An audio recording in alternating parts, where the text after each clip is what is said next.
Welcome everyone. I'm Lottie Starshot, your local magical girl with a gotcha addiction.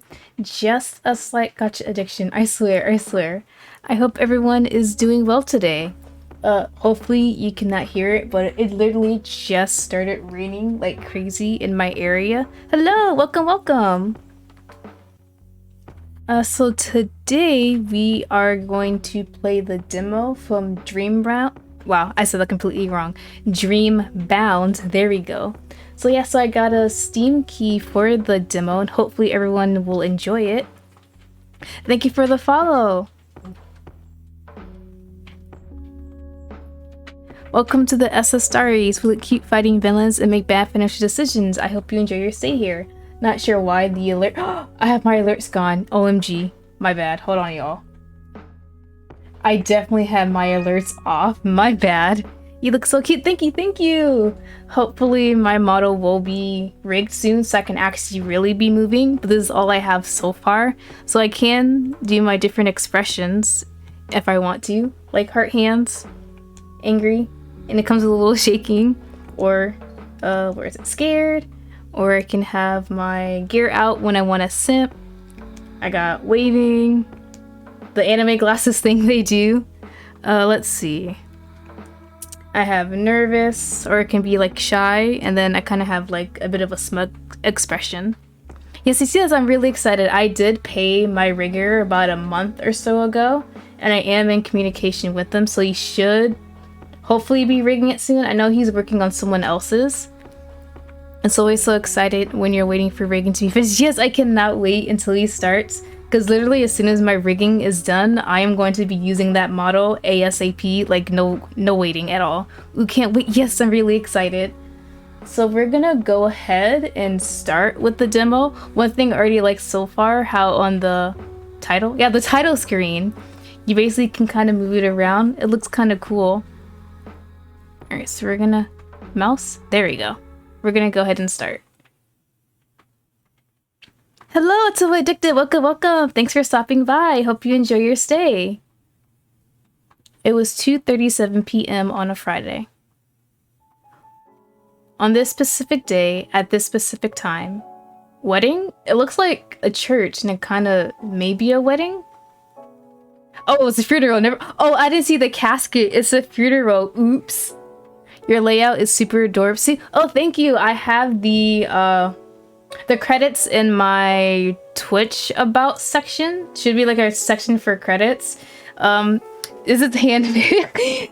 I thought it was like a wedding scene, but it's a funeral. I didn't see the casket. My bad. He was so young. How unfortunate. There would be many more Fridays, many more days, where the clock would tick over 2:37 p.m. Time would go on, whether one person was here or not. So much talent wasted. What did it mean to be alive? To be fair, the casket did look like a little table, right? Honestly, I didn't see it at first. I was looking at these two things and kind of thought like it represented like a groom and a bride, or a bride or bride, or groom. And what did it mean to be dead? His family must be devastated. What did it mean to exist? And when would the existential dread finally cease? A boy with brown hair sat in the corner, alone. To him, that coffin looked much too small. Much too small to hold a soul so large. Much too small to contain an entire existence with all of its history. Noah? Tomorrow, everyone else will go on living. It's starting out strong. I like it, right? We really start off with the funeral like we already have someone dead and they had so much potential. Tomorrow, everyone else will forget. And if not tomorrow, then the next day. One day, everyone forgets. The brown-haired boy held tight to his chest. He would not forget. But even he could not convince himself of these words. How easy it was to spout platitudes while someone lay dead 10 feet away. I'm sorry. It was 2:37 p.m. on a Friday. And on this Friday, a funeral was being held for two. Wait, I thought it was just one person. What did they mean two? Two? Wait, no, that's how they end the little prologue thing? Okay. So a funeral for two. Did they mean that figuratively, or is there an actual another funeral?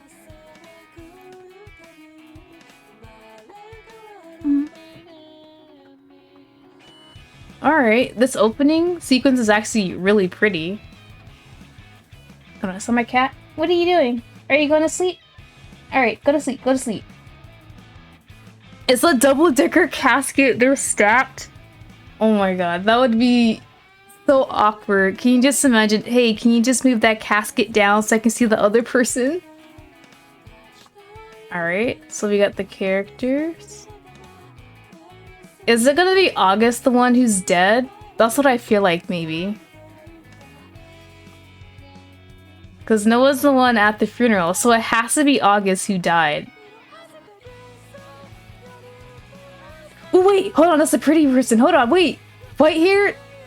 I hope that person doesn't die. Please don't die.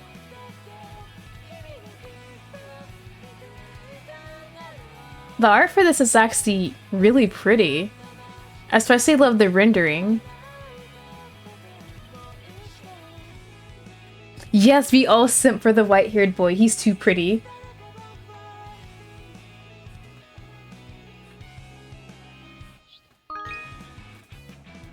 Paper, hello, welcome, welcome! Thank you for subscribing for 3 months in a row. I really appreciate it. You have given me more money to spend on Ikemen merch and gacha addictions. Honestly, all these guys look delicious. Alright, prologue. The me that died all those years ago. Oh, okay. So, the prologue, the little beginning scene, I'm assuming, is the start, and this is maybe years after the funeral. I can kind of see that as he looks dead inside, basically. Alone, confined within his prison, the man sits, his back slouched and his arms raised. What happened? Oh, Protected Pancakes! Hello! Thank you for the gift of sub, I really appreciate it! In his hands, a paintbrush. He looks like he needs sleep. He honestly does. It kind of looks like he's just been staring at that canvas for a while, and his eyes most definitely must be hurting. In his hands, a paintbrush. A weapon in his eyes, perhaps. A tool. From it, life should flourish into every corner of a world part imaginary, part very much real. Waves crash onto the white shores. The night sky reflects back on itself, a sea of stars amidst the swirling currents. All is calm, yet not. But, as it were, that world didn't exist. Couldn't exist. It would never exist. It cannot be created by this hand. The man holds his paintbrush up to the empty canvas, blank like many of the rest. So yeah, we can tell he's really in his emotions, basically. Like, holy crap, this is kind of dark and deep at the same time. Is it day or is it night? He does not know. Light doesn't belong in a place like this after all. It has never belonged. He closes his eyes, waiting for it to appear. Something. Anything. A vision, a masterpiece, a muse, an apparition that will inspire his creativity. Anything at all. But nothing comes to him. Nothing comes, without fail, without exception. Every stroke he laid against that impossibly bright white canvas was like a stain on his soul, a dirty mark on what should have been pristine. By his hands, all he could create was loneliness. Nothing belongs. Nothing will ever belong again, for he was broken. Oh my god. Okay. Jesus, right? Hold on, where's my sad face? Sad face time. Time moves like this, unfailingly. An eternity passes, or what feels like it. as the clock slowly ticks away. Tick-tock, tick-tock, never ending. But what is time to someone with no time left to give? His hand shakes. He cannot force it to paint, yet he cannot set his hand down either. Behind his closed eyes, he wards off the tiredness he can feel at the edge of his consciousness. Perhaps a dream would help him to paint. Perhaps if he simply allowed himself to be carried away in that star-filled ocean, inspiration would strike. Or perhaps it would take him away from this world and finally bring him peace. Yet he opened his eyes, denying the very thought. Anything but that. Anything but a dream. Was it fear? Hate? Disgust? No, it was more. Much more. You have a very calming voice. Oh, thank you, I really appreciate the compliment.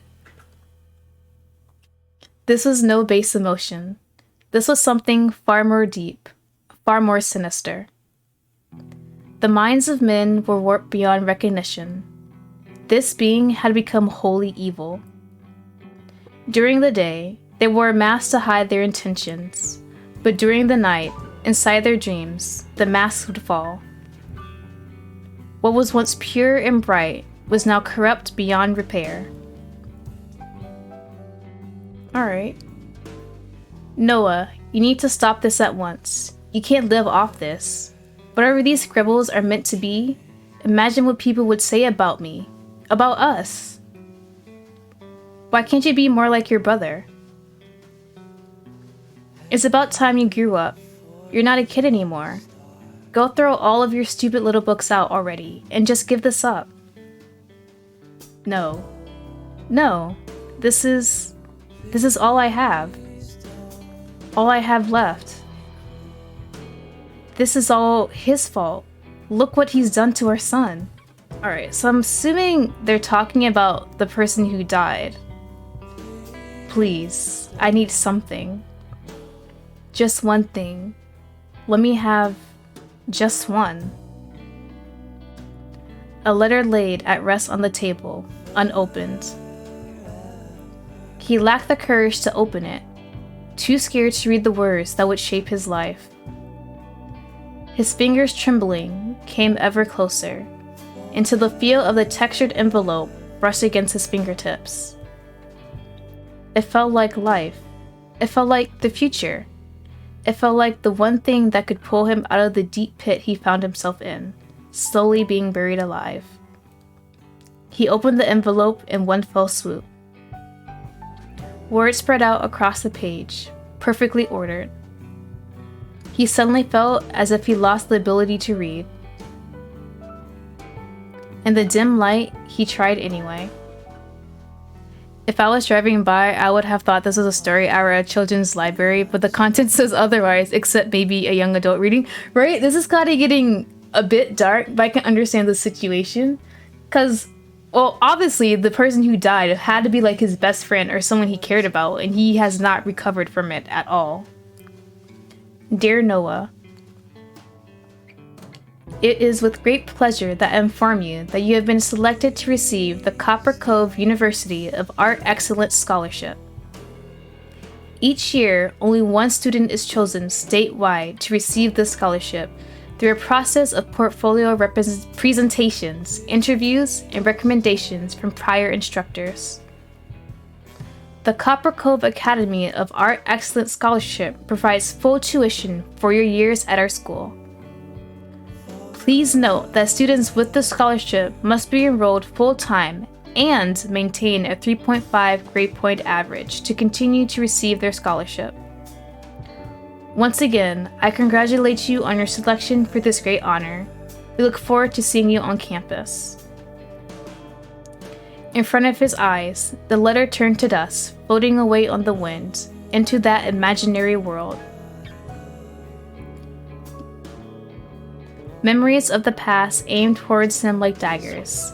They pierced his flesh, but that didn't matter anymore. My cat won't stop licking my blanket. It's weird. Kitties are kind of weird sometimes, honestly. Where are mine? They're knocked out somewhere in my room. In fact, he sometimes wondered if he enjoyed it now. The pain spread throughout his body, but at least he could finally feel something. Oh, okay. That's not good. His paintbrush, still tingled with color, stayed motionless against the canvas. Resisting the urge to yawn, he rubbed at his eyes with his spare hand. Oh. Is that how he's been living ever since the funeral? A ringing sounded through the darkness, echoing through the soulless house. No one was around to pick it up. No one except... Go away. It kept ringing and ringing, then ringing some more. Then it stopped. Until it began again. Go away! Noah clutched at his head, the ache only made worse by the constant sound that pierced his ears. He wanted to ignore it. More than anything, he didn't want to answer the phone. Is this like an actual phone or like a cell phone? You can turn those off, you know, right? But the caller was stubborn, and Noah easily irritated. He stood from his stool, dropping the paintbrush to the ground. It clacked against the wooden floor, paint flying across the planks. Just more added to the already growing collection. At this point, more paint was splattered over his house than there was on any canvas. Slowly, each step deliberate, he walked towards his phone. The model was old, the same one he had since he was a teenager. He looked at the number on the illuminated screen, but he didn't recognize it. Still, the ringing continued. I should just turn this stupid fucking thing off. Please turn it off. Me when relatives are calling, right? You just pretend you didn't see a single call. He stared at the screen, the light burning his eyes. And for some reason, he picked it up. Noah? Is that you? What do you want? How did you get this number? It's me, your dad. Can we talk? I answered the phone, didn't I? What do you want? Please. It's been so long. What do you want? Your mother has just passed away. Oh, Jesus Christ. Please. Please. Come to the funeral at least. Noah removed the phone from his ear, slid his finger along the screen. It went silent. The other person never knew what happened. Oh, thank you for gifting another sub, Protected Pancakes. Oh, even more subs. Thank you. I really appreciate it. Without a second thought, he switched the phone off and dropped it into the rubbish. I feel like he's honestly still hurting about his friend dying, so maybe his mom dying didn't really affect him, as far as we know for now. So, she's dead. His voice lacked any emotion. Whether this fact made him happy or sad, no one would be able to tell. He walked back towards his easel. On it, a still blank canvas, waiting to be brought to life. He threw it to the ground in a heap, with the rest of the abandoned masterpieces before sending his foot crashing down towards them, breaking them in half. One after another, he smashed them into pieces soundlessly. Not a word or a cry escaped his lips. Only a silent fury. Not at his mother's passing. Only aimed towards himself. Finished, but not feeling any more fulfilled, he dropped to the ground and curled into a ball. His eyelids felt heavier and heavier until finally he found sleep. Yeah, canvases are pretty expensive. My brother used to buy them all the time, so that's kind of money wasted. But even sleep wasn't so restful. Noah awoke to the sound of a key turning in the door. then the same door opening slowly. Footsteps started off slow before they sped up, coming directly towards him. But he didn't flinch or turn to look at who it was. If someone wants to kill me, let them. If they want to steal any of this shit, go for it. I don't care anymore. I don't care, so just let me die. Noah, what are you doing on the ground? Are you okay? Noah should have realized who it was, yet he somehow felt disappointed. Would have been better if it was someone here to kill me already.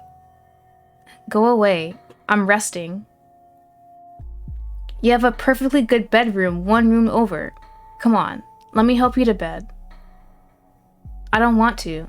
Just leave already. Let me at least get you some water. Come on. Cain extended his hand to Noah, who stared back at it blankly. Cain was the same as he'd always been. Kind, dependable, hardworking. Charismatic, funny, popular. Everything he wasn't. With a sigh, he took Cain's hand and let himself be guided towards the seat. He fished out a bowl of water from his bag, obviously bought in preparation for the visit. Must be nice, living the kind of life where you buy bottled water. He's got that boy band vibe. He kinda does a bit, actually. Noah took a sip, feeling the coolness make his throat hurt just a little bit less.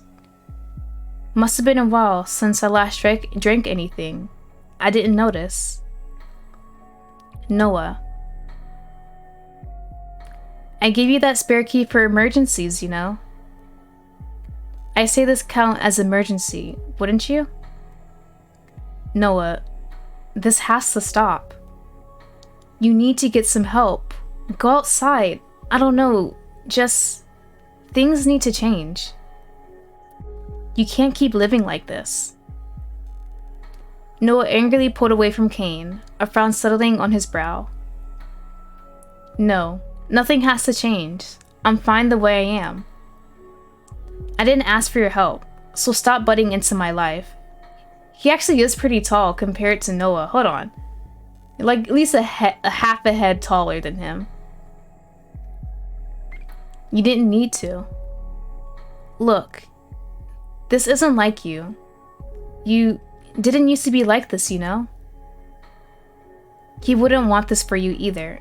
You know that. Oh, of course. Oh, you shouldn't have brought that person up. Shut up. Don't bring him up. He was my best friend too. I'm allowed to talk about him. And I'm certain this isn't what he wants you to do. A silence spread out between them as both looked away from each other, searching for what to say. Between them was a gap that didn't used to be there once upon a time. How's your painting going? What does it look like to you? Noah shrugged, but continued when Cain stayed silent. I should just give up. There's no point anymore. I can't paint. I'm just wasting my time. Of course you can. I've seen you paint before. I know what you're capable of. Then why? Look around. Why can't I do it anymore? It's too late. Everything feels dirty. There's nothing worth capturing left. I'm chasing a light that doesn't exist. But look, you have plenty of nice paintings around. Noah looked between them. They morphed in his mind, becoming too ugly to even glance at. It feels like this third person was the glue in the group. It kind of does feel like it. Like after that person died, they just kind of split up basically and kind of just drifted apart. There's nothing left. Less than nothing. This is what the end feels like, I think. Wouldn't it be nice if the world just ended tomorrow? You know, maybe going out and experiencing some new things will help to spark your passion. Meeting someone new, meeting new people will be good for you. There's no point. I'll die surrounded by my blank canvases, and then finally, I'll have my only masterpiece. Noah. As if unsure about what to say, Kane found the remote and turned on the old, small TV. A news presenter dressed impeccably, I said that completely wrong, read about the news with so little emotion, you would wonder if she really cared about the words leaving her mouth. Next up, we have some breaking news from directly on the scene. Oh, okay. A number of bodies have been found with strange, flower-like markings, first believed to be tattoos. Analysts say that no ink, pigment, or burn marks are featured on the victims, which has ground the investigations to a halt until they find out what these markings mean. Further proof that true art is found in death. Ugh. With a disgusted sound from deep in Kane's throat, he switched the TV off, as if deciding that silence would be better. I'll ask you one more time, okay? Please, let me help you. I don't want your help. I just want you to leave me alone and to stop coming here. We're friends, Noah. I'm not going anywhere. I don't want any friends. I don't deserve any. I don't want the only person left that matters to me to betray me too. Better if you just leave now.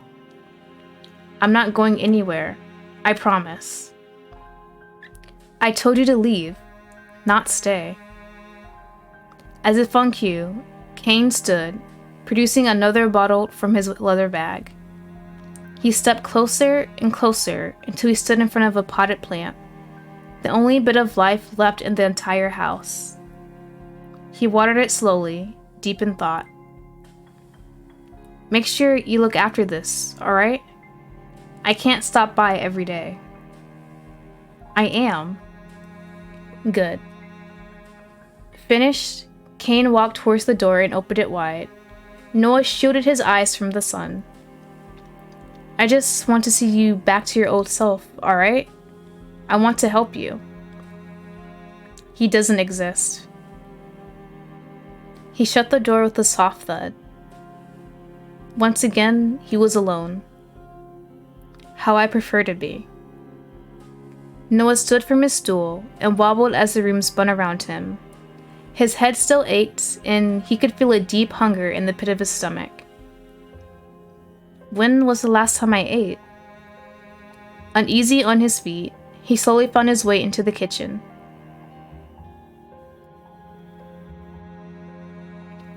Noah's kitchen was as bare as ever. He hadn't used it, really. Most of the time, he ordered something to be delivered. Or better yet, skip eating. So we can really tell he's definitely not taking care of himself, because this kitchen is extremely disgusting. Is that supposed to be like mold or something? It can't be just like regular food splashes. It has to be like mold or maybe paint. His money was limited, and he would always put his paint supplies over anything else. Noah reached up to open a cupboard, knowing full well it was bare, when he smelled something. Food. His eyes found a container left on his table with a small note. He picked it up. It read, "Enjoy. I'll bring some groceries around soon. Kane." He wondered for a moment whether he should accept it or not, but eventually his stomach won out against his stubbornness, and he sat down at his dining table alone to eat it. While he sat, he thought. He really hated it when he thought, but his paint supplies above all supposed to smell. Yeah, it's kind of weird, but I guess it's part of his whole thing. Like, art is like the one thing that he really enjoys but also hates at the same time, apparently. How easy he can just come and go when I'm stuck here, like a corpse in a coffin, buried alive. But what of it? I don't care anymore. That sunlight that I haven't seen for years, it suits him, not me. My friends, my family, all fake. Twisted, corrupted. Just like me, nothing is pure. Nothing. Except, he brought the fork to his lips, slowly nibbling at the home-cooked food Kane had brought. Still a good cook. He really does have everything going for him these days. Suddenly, he froze, a terror crawling over him. His head throbbed and his stomach lurched. Then he fell. His fork dropped to the table, abandoned. Oh! Is he on a trip? Something happened? The world spun around him until it disappeared, spinning, filling his body with a dread oh so familiar. He squeezed his eyes shut, begging silently for this to stop. He didn't want to be here. He wanted to be home. But when he peeked out of his tightly shut eyes, his home was long gone. His surroundings were still blurred around him, and his body felt as if it was being ripped in all directions, as if at any moment he would be torn into shreds. But he wasn't. And he knew this feeling well. Oh? With a thump that didn't reflect how long he'd been falling, he hit the ground. Kinda looks desolate, maybe like a desert or something? When he opened his eyes again, he saw darkness all around him. Not a human darkness, but a darkness that was something more. Something sinister. Something threatening. Did he really get isekai'd? I hope not. That would be the worst time to get isekai'd. A place no one belonged. Noah quickly got to his feet and checked himself over. No injuries.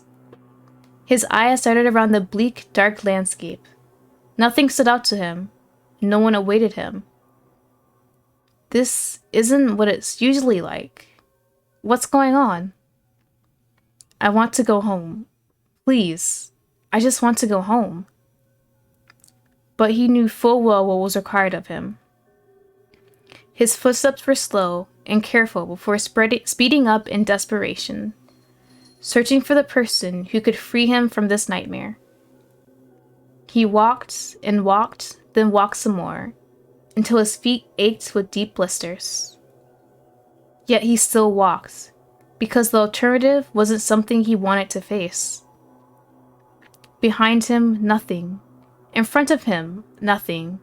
If he was working in circles, he wouldn't have known. His feet ground to a halt when he finally saw something. Or someone? A man, curled into a ball, sitting in the distance. Darkness surrounded him, threatening to take over his very essence. The man looked up. His eyes were hollow, filled with sadness. Their eyes locked. My father? Why would I be brought here? How? His mind raced as he tried to come up with any reason, any excuse. The man called out to him, but his words were lost in the shadows, never to be heard. Noah, still frozen, couldn't decide whether he should approach him or run away. His heart yelled at him to run, to put as much distance between them as possible. But his mind saw his only ticket out of here. Before he could make a decision, a dark mist started to roll in front of a place unseen. It spiraled and spiraled, twisting and turning until someone stepped out of it. Another person, surrounded by shadows. His steps were slow, but not careful. Deliberate, perhaps. With purpose. He approached the curled-up man with his heavy steps. Suddenly, the man's voice traveled to Noah. Noah, Noah, I want my son. Please, give me my son back. The shadowy man raised his arm. In his hand what looked like a gun. Oh! Did he just kill the dad? There was no hesitation, no pause.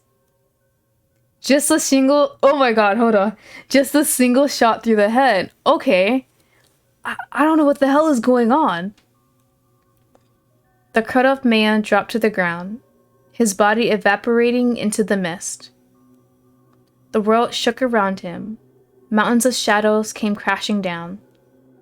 The whole world threatened to cease existence in a mere moment. Noah's eyes darted around, searching for a place to escape, when he finally looked back towards the man with the gun. And as the world came crashing down around him, he swore that the shadowy figure was looking right back at him too.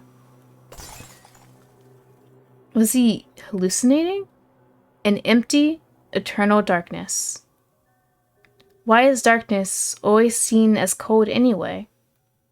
If anything, Noah felt like he was surrounded by an intense heat. It was too much, too overwhelming.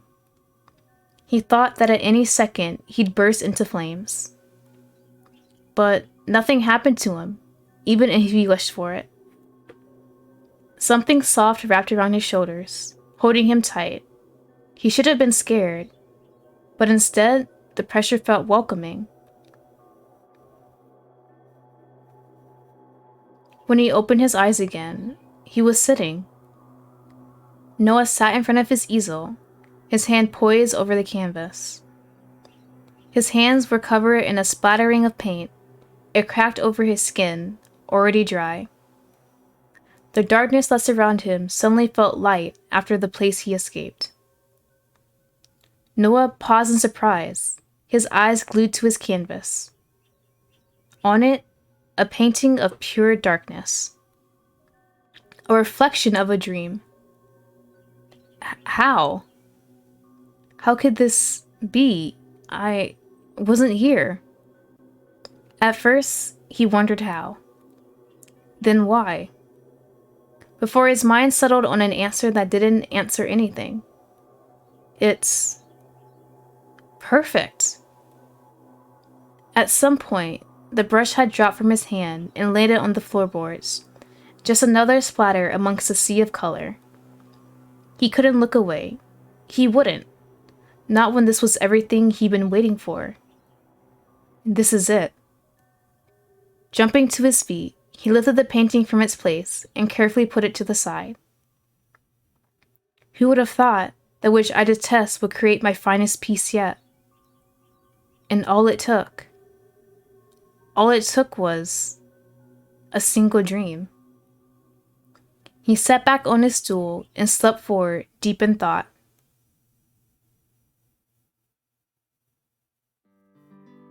Oh, okay, so flashback? Are we gonna get some happy times? Holy crap, because that's so... It's really interesting. It's dark, but deep at the same time. I don't know how to describe it, but it really makes you think, honestly. And now it kind of makes me a bit afraid of the dark, just a little bit. My dad let me stay up all night playing. You gotta get it. All it took was Kane's home-cooked meal. Credit where credit's due, right? As if my parents would let me skip out on studying to play games. You won the parent lottery. You can just say you're studying and staying over at my place then. Oh man, really? I'm down for that. Kane leant over Noah's desk, talking and laughing as he usually did. Noah sat lazily, kicking his feet against the legs of the desk, not worried about whether it would annoy anyone else in the room. It was an early morning, a few months into the semester. Noah had settled into his routine by now, walking to school with Kane, chatting until the bell rang, then wasting the day away until he could go home. Of course, there is more to it than that. Studying, tutoring, pressure from his parents, but all in all, nothing ever shook him up. He was comfortable, but bored.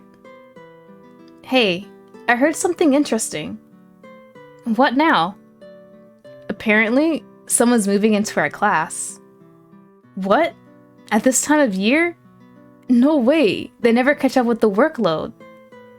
No, for real, my dad said so, and your dad's on the board of directors. Yeah, you see it every time. Do you think it would be a cute girl? Too cute for you, that's for sure. Ouch, my heart. It's fine, you're the only one I need. The bromance, I love that, that's so cute. I love how playful they can be with each other. Kane fluttered his eyelashes, putting on a voice so clingy that Noah physically recoiled. Ew, Hopefully it's a guy so I can make a new friend. I think something's wrong with mine. You can try. Who else will be able to put up with you? Step, step, step. The door opened as someone walked carefully to the front of the room and behind the desk. Their teacher, Mr. Floyd, stood in front of the classroom before clapping his hands. Oh wait, he's a kind of a cutie too, and he's a Megane, that's unfair. Alright, take your seats. I have some exciting news today. The class chattered endlessly as the students did as they were told. An excited buzz spread throughout the room. As some of you may have heard, we have a new student joining our class today. He just moved here from an interstate, so make sure to help him if he gets lost with anything. So a boy. Guess Kane was wrong about that one. Noah leant his elbows against the desk, resting his head on his hands. For some reason, he didn't find himself at all interested. Anyway, I'll let him introduce himself. You can come in now. A pause. No one opened the door. For a few moments anyway. Slowly, the door opened wide, and someone stepped in. Noah sat up in his seat, his eyes locked on the boy that entered. CG? Oh, he's so cute though! Alright, so that's the new kid, and that's who I'm assuming that Frieder was for, and the friend, like the glue to their group. But look at that blush, hold on, that's like a first crush already. Blonde hair and deep green eyes. He didn't hesitate any longer. He stepped in front of the class with the biggest smile Noah had ever seen. I feel like I know these intros by heart now. It's nice to meet you all. My name's August, and I just moved here with my dad. Actually, we move around every couple of months, so I've been to around 7 schools already. A few students gasped in surprise, hanging on to every word he said. Rather than sounding like a well-rehearsed speech, his words flowed naturally and calmly, without a single nerve to be heard. It certainly did seem like he was used to making such introductions. Still, I hope we'll be staying here a while longer. At least enough time to get to know you all. August is a pretty name. I thought it would be a girl with a name like that. What does your dad do? He's a photographer, so he's always traveling and moving. I had the option of staying behind with my grandparents, but I decided to go with him. Whoa, so awesome. I wish I could travel that much. What else to say about me? I like sunsets and long walks on the beach. The room exploded in laughter, but Noah couldn't even manage a giggle. Something about that boy captivated him, caught his gaze, and held it there. He was afraid if he even moved a muscle, the boy would disappear. And so he stared silently. Alright, enough of the dating app intro. Make sure you all make August welcome and show him around later, okay? And go take a seat. There's a free spot over there, right next to Noah.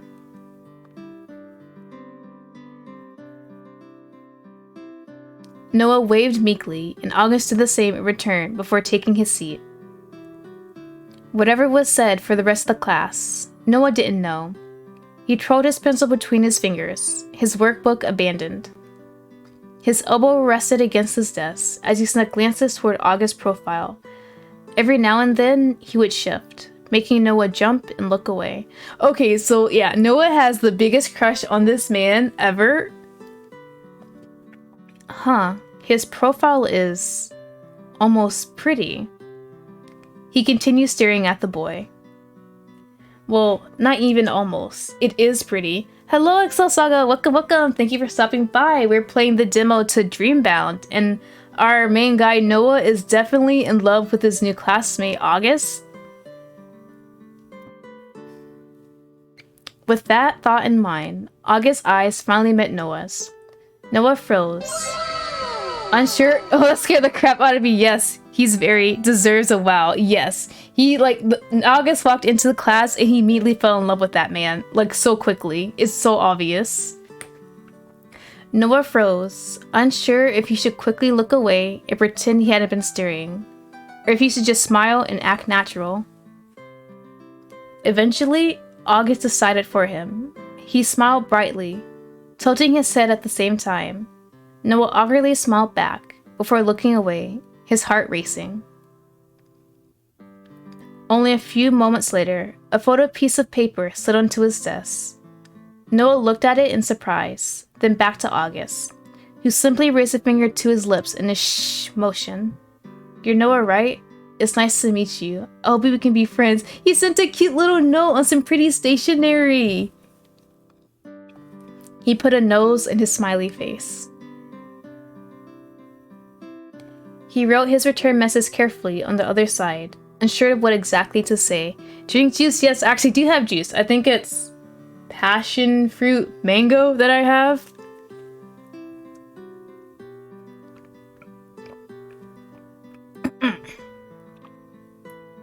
Yeah, nice to meet you too, August. Looks like we'll be stuck together this year. It's such a cute first meeting, but we know how this apparently ends though. He wrote his return message carefully. Oh yeah, I already did that. Okay. Why did I do it too? So lame. Honestly, I miss exchanging notes in class, right? It was always so fun and trying to make sure the teacher never caught you. When Mr. Floyd turned his back, Noah quickly scrunched up the paper and tossed it towards August, who meticulously flattened out the screwed up ball and read the message. Done reading, August propped his elbow up on the desk and rested his chin in his hand, copying Noah's posture, and smiled towards him. Oh my god, this is too cute for me. After all the depressing stuff in the beginning, now they do this cute exchange. My heart cannot handle this. It's like a whiplash from what we just read at the beginning. Noah's mind went blank, and the rest of the lesson passed in a blur until the bell for lunch suddenly rang. Only when Kane was standing over his desk, waving a hand in front of his face, did he snap out of it. "Hello, Earth to Noah? You there?" "Oh, right. Yeah, is it time for break already?" Yeah, and Mr. Floyd called on you twice, and you didn't say a word. Are you feeling alright?" Yeah, I'm fine, just feeling a little out of it. You're feeling in love, sir." "What do you think of the new guy?" "What?" Noah's cheek felt hot at the sudden question. "Why?" "I don't know, just making conversation. He seems nice." "Has a nice smile too. Oh my god." "Right. Well, I guess we should go greet him too. Wanna go over now?" "No, I mean, I'm sure he has a bunch of other people hanging around him right now. Wouldn't want to crowd him." The rest of the classroom was empty. Everyone else had already cleared out, either to eat or chat with friends. August had obviously been pulled along to have a tour with the other classmates. Yeah, seems like he'll be a little hard to get a hold of. Later then. Wanna go get something to eat? I brought food, so I might just eat here. Whoa, you sharing? Don't be stupid. Lunches are way better than mine. What can I say? I'm something of a chef de cuisine. Noah laughed in response before pulling out his lunchbox. In it, a sandwich and a few other snacks. Compared to the luxurious meal Kane had cooked for himself, it was nothing. Actually, you can just give me some of yours. You know I'm always happy to share with you. Kane gave Noah a warm smile. He might play around, but Noah knew that Kane would probably do anything for him. The door suddenly rattled open. Noah put his sandwich down and turned, just in time to see someone walk towards him. Is it August? The boy from earlier. August. He sat at his desk, quietly, minding his own business. Kane looked towards him, then back at Noah, motioning for him to speak up. Uh, y- you okay? Oh, just a little tired. I thought I could probably hide in here for a little bit. My my name's Noah, which I guess you kinda already knew. And this is Kane. Uh, you wanna eat lunch with us? Is it really okay? Of course, the more the merrier. August turned his chair around with that same bright smile. Oh my god, they're all so cute together. That's the buddy group. I love them all so much. I realize music's coming from the game and not from someone's phone. Really? Yeah. They have music in the game and it really helps with the mood. You get dragged around everywhere by the girls? I think they showed me every inch of the school, which I'm happy about. Don't get me wrong, it's a little exhausting. Wait, hold on. That cute little pout he has on his face, that is the best thing ever. I liked your introduction, by the way. What a stupid thing to say. God, I'm so lame. Really? He laughed a little before looking down. I was a little nervous, honestly. It's hard coming in front of new people and talking about yourself. I'm not really that interesting, so I always have to build myself up to do that. You certainly broke the ice. You're gonna fit in well around here. I can tell. Thank you. I really hope so. His voice was gentle and calming. He had an air around him of brightness. I'm gonna go buy a drink. You two want anything? Just the usual. Do you want me to come? Nah, you can wait here. August? Oh, then can I just have the usual too? What's his usual though? Noah could feel that gentle smile directed at him, all throughout his body. Got it. Kane left the room and it was suddenly silent. Noah tapped his fingers uncharacteristically, wondering what he should say. What he could say to fill the silence between them. Psst. What's the usual, by the way? Just a cola. Phew, I wanted to sound cool, but if it was coffee, I would have made an embarrassment out of myself. Yeah. Noah's fingers tapped against the book that sat in front of him as he searched for something to talk about. School. Too boring. Where he lived before here? I bet everyone's already asked him that. What's that? August pointed towards the book under Noah's finger, his eyes filled with wonder. Oh, it's just something stupid, don't worry. No, I'm really interested. Can I see it? You really want to see it? If it's okay with you. It's a little embarrassing. That's okay. I think everyone gets embarrassed about the things they make, sometimes, because it means so much to you. Feeling shy about his work, he handed the sketchpad over to him. Inside was a plethora of drawings, sketches, and paintings of anything and everything that caught Noah's attention at one point or another. For once, he was glad he hadn't been drawing that day. Lest August find a drawing of himself. I was just thinking that. I can bet he might end up having a sketchbook just full of drawings of August. You drew all of these? Yeah, sorry. I said it was stupid. These are amazing. They're so beautiful. No, they're just... You have so much talent. His eyes were filled with so much wonder that Noah couldn't help but respond in earnest. I actually wanted to become an artist. I know it sounds dumb, but... Amazing. You're really amazing. You'll be a fantastic artist, I can tell. Have you ever tried painting? Oh, I haven't. I can hide these sketches at home, but I think my family might notice if I bought an easel. Why would that matter? They don't really like me doing art. Well, I think you should be really good at painting. Your drawings are so beautiful. I'm really bad at painting though, and drawing, and pretty much anything else art related. Maybe we could try together? Why is this so cute? Oh my god, wait guys, I cannot handle this at all. They're learning and they're gonna do stuff together. This is killing my heart. I'm crying. Noah blurted out the first thing that came into his head before instantly regretting it. However, he responded in earnest. That sounds really fun. I'll take you up on that offer. Noah found himself struggling to reply to that sincerity, unused to anyone being interested. The door opened again and Kane stepped in, his eyes wandering from August's warm smile to the tinge of red on Noah's cheeks before he frowned.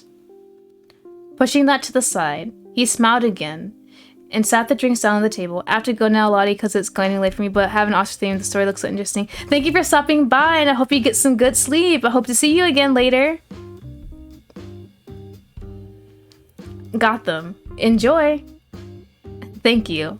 I'll pay for them next time, I promise. It's no problem. Don't worry. We can just force Noah to pay anyway. Hey! So, you just moved here, right?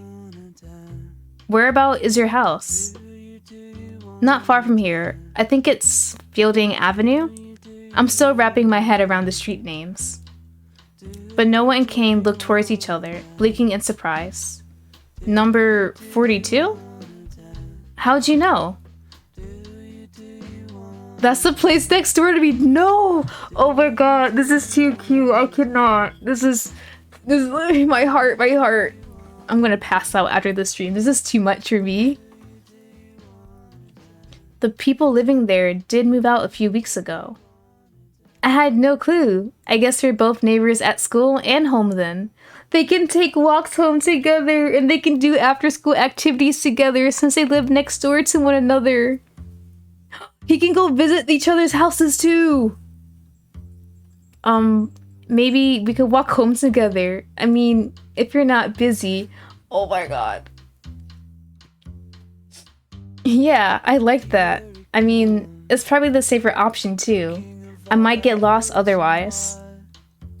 My dad always told me that if you drop someone in the middle of the woods with a broken compass and half a map, they still have a better time finding their way out of there than I would.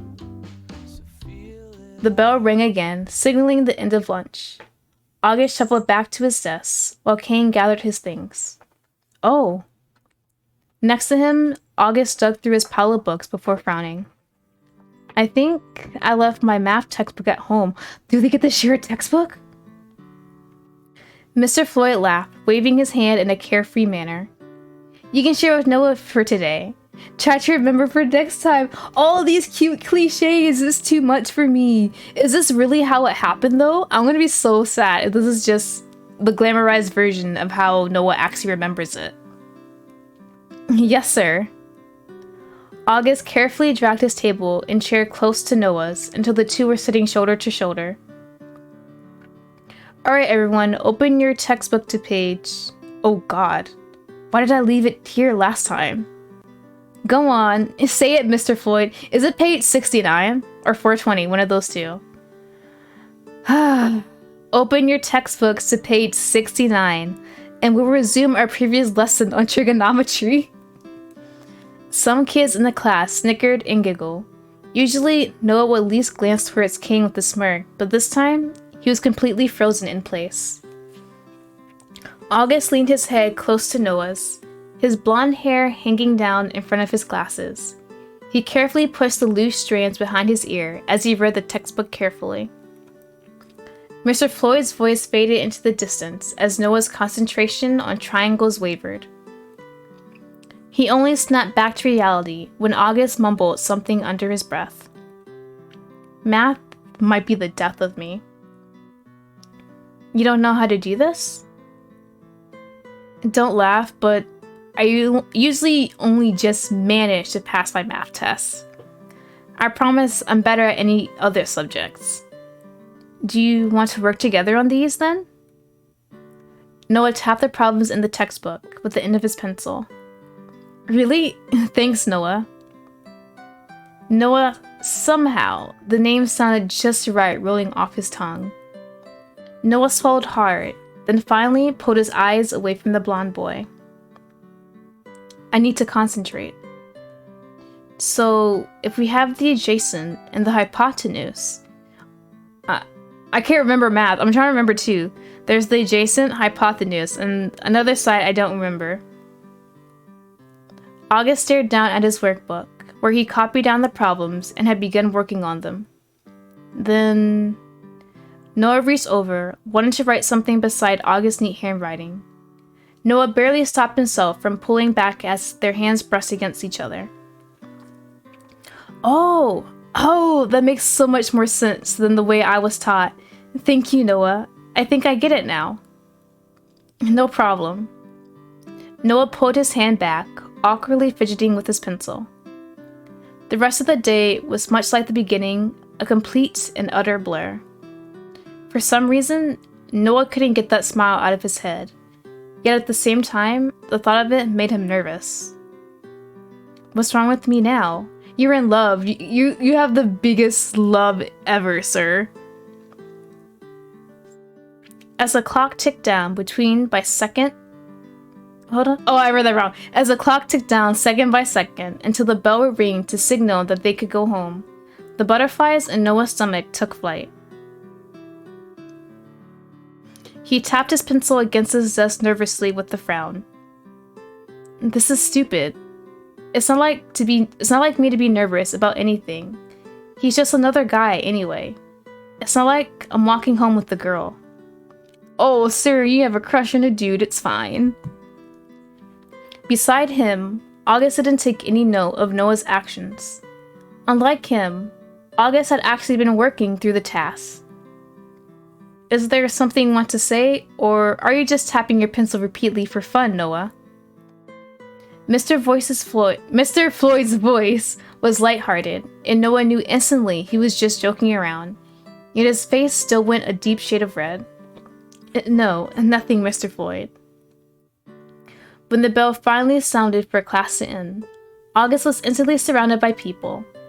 He struggled between them to move his desk back to where it came from. Kane found his way back over to Noah's desk with a laugh, glancing at the huge crowd. He kinda looks like he'd be shy and quiet, but he seems fine even when he's surrounded by people, huh? In the center of that gathering, August smiled and chatted away as if it were only natural. Yeah. So, why don't we walk around in the city? I can show you around. Oh, actually, I need to go home and unpack. Next time. Oh, then how about we walk home together? Thank you, but I'm actually gonna walk home with Noah. It turns out we're neighbors. Aw, I'm so jealous. You don't want to spend too much time around him anyway. You're way too nice for him. He's kinda a jerk. Well, damn, guys. Lottie, I can't read. Miyakula, can you really not read? Miyakula, I swear. Please, read. Read.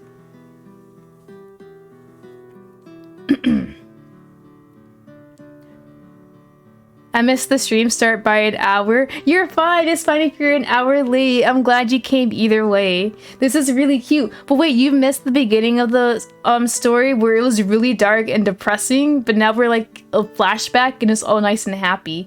So you missed all the sadness at least. Noah froze at that comment. It's true that he wasn't particularly close to his other classmates, but he had no reason to become friends with them all. Your brain is too powerful. Your brain knew about the sad beginning. He had Kane. Thanks for the compliment, but I think it's probably nicer than I am. Also, I don't think it's nice to talk about people behind their backs. Let's go, August. We stand a man who can step up for his friends. Anyway, I need to go. Thank you for showing me around earlier. And he's still nice to them too. August waved them off before joining Kane by Noah's desk. Shall we leave then? Do you live nearby as well? Just across the road, actually. Amazing, this is like fate meeting you two. Don't talk about fate. Yeah, right, fate. Noah stood from his seat and gathered his things, dropping his art book into his backpack. With everything tucked neatly away, they left the school. The air outside was still warm, and the sun beat down on their faces. The smell of late spring gently soared with the winds. He said, OMG, besties forever. Oh, Miyokilo, I'm so glad you didn't see the beginning, because you're not going to be saying besties forever anymore if you didn't see the beginning. Each step felt like it took great effort, as Noah gripped onto his chest. He wondered if he was starting to get sick. So, you know the character, Miyokila. So in the beginning, literally the first scene when you start up this game is a funeral, and it's August's funeral. It was August's funeral, and then they had like a few years later, and Noah was in this deep, deep depression, not making it at all. So this is like a flashback when times are all happy. I'm so sorry, Miyokila. Besties till death do us part? I hope so. He still considered him his bestie at least. Needed something to break the ice. Kane doesn't look like he's going to say anything. Think, brain, think. Well, they're still besties forever still. Yeah, with all the depression and sadness. So, what kind of things are you into? Noah stood between Kane and August, but all of his attention was directed at the newcomer. Please, it's because his bestie went ahead of him. I'm crying. They're still besties. They all love each other. They're besties. I don't really think I'm into anything very interesting. Your hobby is way cooler. We moved around so much, I never got into any clubs or anything. But I do like reading and taking photos. That's cool. I like reading too. Since when? Since always, Kane. I can't remember the last time I saw you pick up a book. I do have a life outside of when you see me, you know? What? Really? I love the cute little banter they do between the friends. It feels so natural, like they're dissing each other, but you know it's full of love. He feigned shock, but Noah just rolled his eyes and looked back towards August, who was laughing at their antics. You two are really good friends, huh?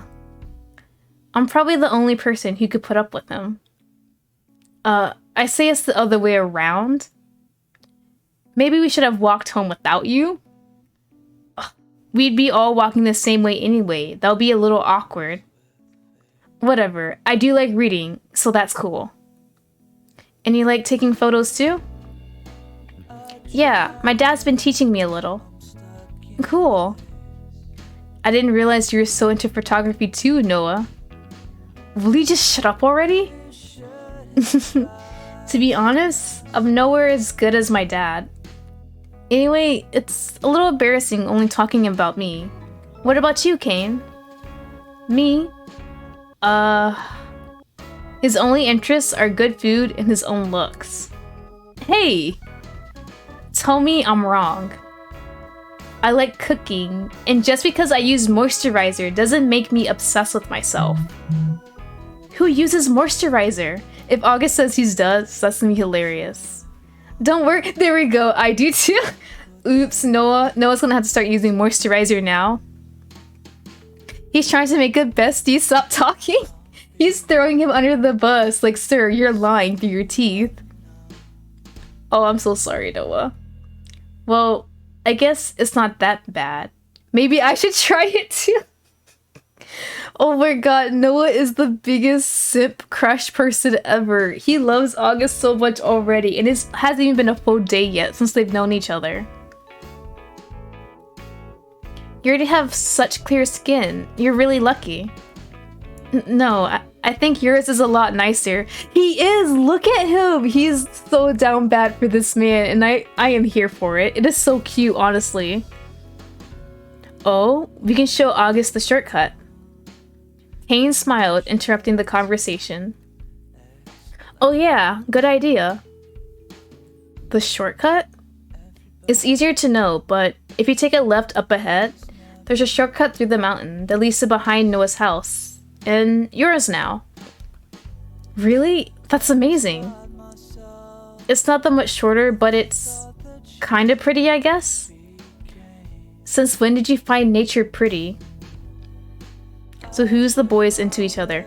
Okay, so for now, so we have Kane, Noah, and August. So Kane and Noah are best friends, they're besties. August, this is his first day after school, and he lives across the street from him now, and they also sit next to each other. So Noah literally instantly fell in love with August as soon as he walked into the room. So only so far, Noah is in love with August, but August, he might be into it, we don't know yet. But yeah, Noah is a huge simp for August. So yeah, he's trying to get with him, as we see, at least get to know him. And then Kane's kind of like that best friend, he kind of try and downplays you, basically. So it's kind of just one-sided for now. We'll see how it goes as we continue. Kane being the worst wingman, yeah, Kane's a horrible wingman. He just tried to embarrass his friend. Since none of your business. With a laugh, they made a turn into the greenery and left behind the sounds of civilization. At the sound of traffic dim, so too did the sound of the wilderness began to settle around the trio. Jealous childhood friend trope? Oh my gosh, I hope it's not going to be a really jealous trope, because they're still friends years later, even though Noah's kind of in his depressive state. August looked around in wonder with wide eyes. It's beautiful. This really is a beautiful town. I'm sure you lived in much cooler places than out here. Nothing ever happens. Nothing ever changes. Well, I've lived in a lot of places, but nothing like this. I'm so jealous you get to see this every single day. Well, we can just walk this way together again, if you want. I hate the trope because you didn't realize it and try anything till you had competition. It is a really boring trope sometimes when the childhood friend suddenly starts being interested once it seems like there's competition. But thankfully, it doesn't seem like that's the situation with Kane. He just seems like he's just being a good friend, kind of just, what's the word? Teasing him. He's just teasing him, basically. It doesn't seem like there's any hate or any intent with it. So I kind of like that. It's a nice change in pace. Not much choice if we're all walking the same way.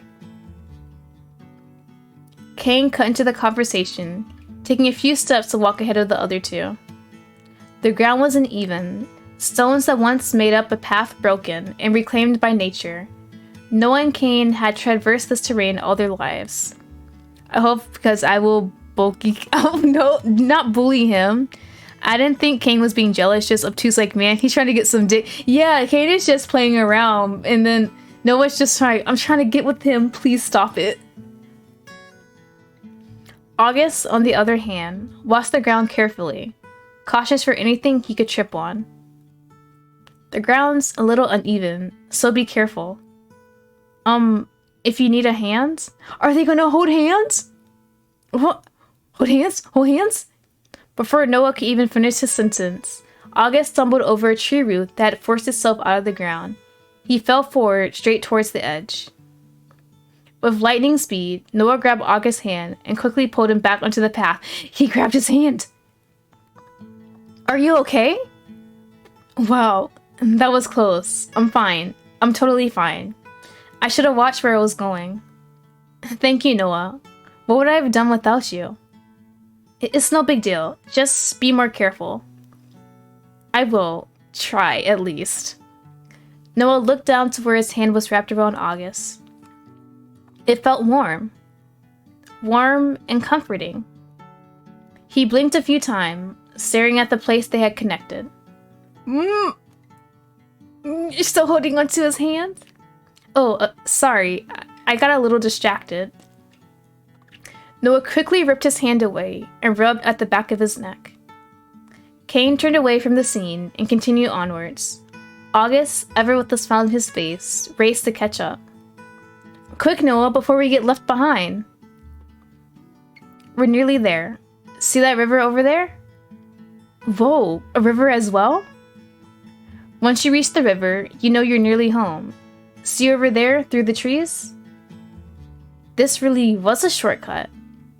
In the summer, you can swim there too. Beach episode? If I'm here in the summer, then we should go together.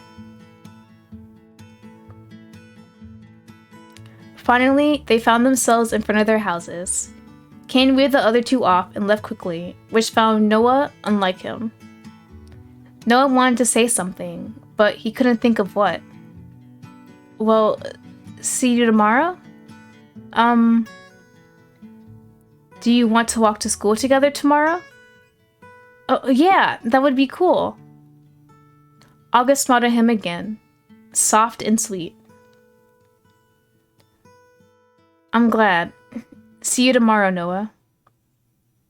I don't trust hidden secret nature path. Give me braces. No! Oh my god. Do not bring up Braces Terabithia. I remember they played that movie in I think it came out when I was in elementary school, I believe. And they played that movie there, on a Friday, near the ending of school.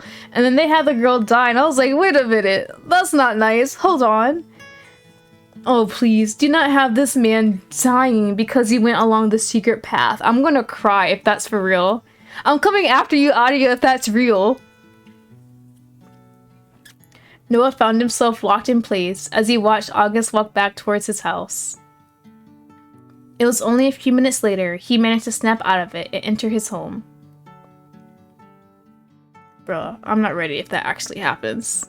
Someone dies. For real, they're really watching oh, he just went into an accident. It's tragic. Well, wait, that's not nice. It's gonna have to- I'm gonna go after you if this really happens in this game. Thankfully, this is only a demo, so I am praying they don't tell me how he dies yet, because I cannot handle this. Welcome home, dear. Did you have a good day at school? Predicting based on story structure. Yeah, it was alright. Let me take a quick look at your notes. Just want to make sure you're doing your work. Oh, okay. So, yeah, his parents really care about him studying. A parent's looking at his notes, and he looks like high school age. And it seems like he does pretty good in school, too, so that seems unnecessary. I did it. You don't need to check them. I left them at school anyway. Then bring them home tomorrow. Do you understand? Why? Do what your mother tells you to do. His father grunted from the sofa, still dressed in a suit from a hard day's work. Noah knew he couldn't argue with either of them. I can't understand why he didn't want to go to why he didn't respond when his dad told him his mom died in the beginning of the game. Okay. Fine, whatever. Did you notice someone new moved in next door?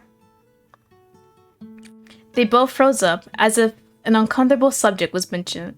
That's pretty controlling to ask to check your kids' notes. It really is. I can understand maybe elementary when they're really starting to take notes, so maybe tell them maybe proper ways to take notes. But as a high schooler, it feels really weird. Yeah, it's pretty weird, unless maybe he's not good in school, but it's obvious he is good in school and he does study a lot, so it's kind of weird. Yes, unfortunately. There's a new guy in my class, actually.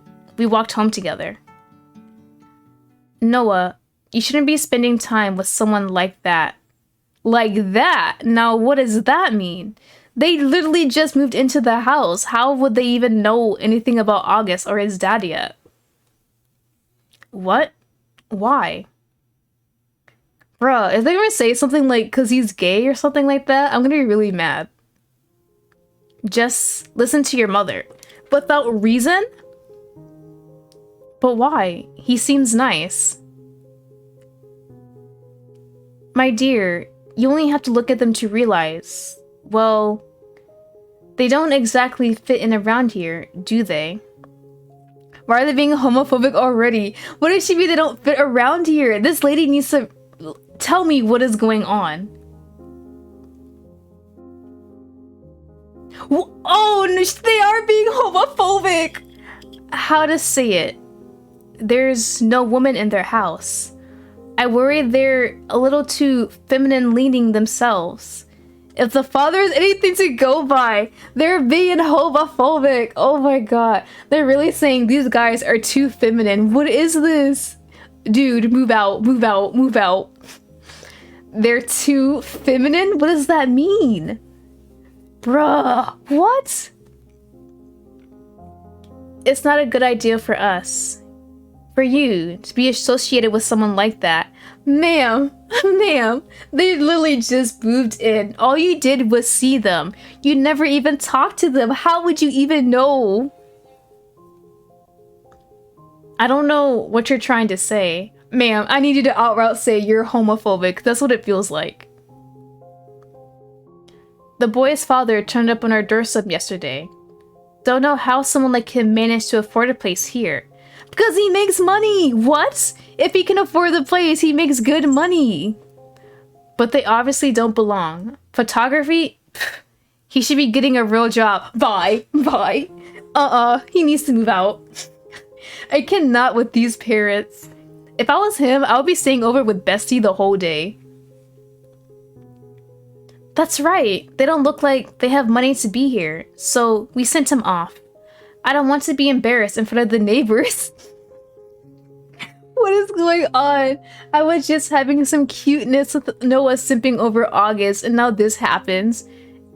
Bro, if he can afford a place like here.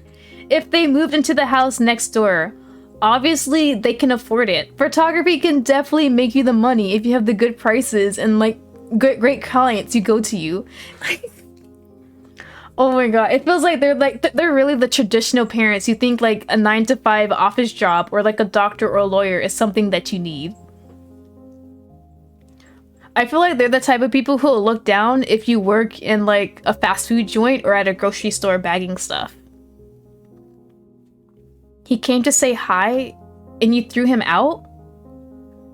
You don't need to put it like that, dear. But that's what happened. You literally put this man out. All he did was introduce himself. Hey, I'm your neighbor. What's up? We're going to be seeing each other more. He was being polite.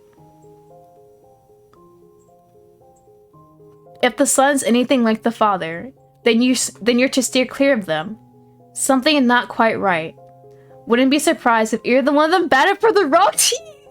They are homophobic. He literally just... Oh my god. Oh my god, the dad really said, if he's gay, do not hang out around this person. Oh my god. Oh my god. No, it's the homophobics. Oh my god. His parents feel like the type who would try and set him up with some random girl from a rich family, saying, she comes from good stock, she has good genes, you guys would make wonderful A-grade babies, something like that. Noah frowned at their words. But no buts. They looked down at realtor workers but complained that no one wants to work. Honestly, that's what I feel like. If there's even a long line at a grocery store, they'll complain and saying, what are you doing? All you gotta do is just scan and bag stuff. It's not that hard. Then you do it yourself. Alright, so we're already on team hating his parents because this is ridiculous. I really understand why in the beginning, when he's older, how he didn't care really when his mother died after this situation right here. It makes so much more sense. Upset, Noah stormed out of the room. And honestly, F his dad for calling him and saying, hey, you know, you should really come to your mom's funeral. Hell no, after what she just said? Upset, Noah stormed out of the room. I'd be throwing a party. Oh my gosh. Bruh. And they don't let him do art because they don't think it's important? Like, it's not hurting him at all, or literally just some creativity could really actually help him out. God, they make me so angry. Me too, honestly. Noah dropped his backpack to the floor and put out his sketch pad. But with anger, he lazily scrawled over lines over a blank page. Why do you have to care so much about how they're seen? Maybe I should go apologize to them. For some reason, one comment stuck in his head. Was it the batting for the other team thing? Yeah. They think August will let guys? I mean, he doesn't seem like he would. They didn't even meet him. But it wouldn't matter if he did. I wonder if he does. Bro, he's really saying, I wish August would like me back. His mind kept turning in circles, spinning and spinning, while his pencil dragged harshly along the paper, until finally the lead snapped. Bro. Oh my gosh. That was so hard. That was so hard. Oh my gosh. Oh, bro, the little backstory was cute, but now we're back in the depressing real world of him older and where August is dead. So, sir, you should have hoped he does because that's your man, right? Oh my gosh, he's really like, if he likes guys, then would he like me? Would we end up dating? That little spiraling thought that keeps on getting bigger and bigger. I wonder if Noah really realizes that he has a crush on August, or it hasn't really cemented into his mind yet. He just knows that he's interested in him and wants to know more about him and see good in front of him. But I'm not sure he realizes that it might be a crush at this point. Alright, let me take a sip of juice real quick.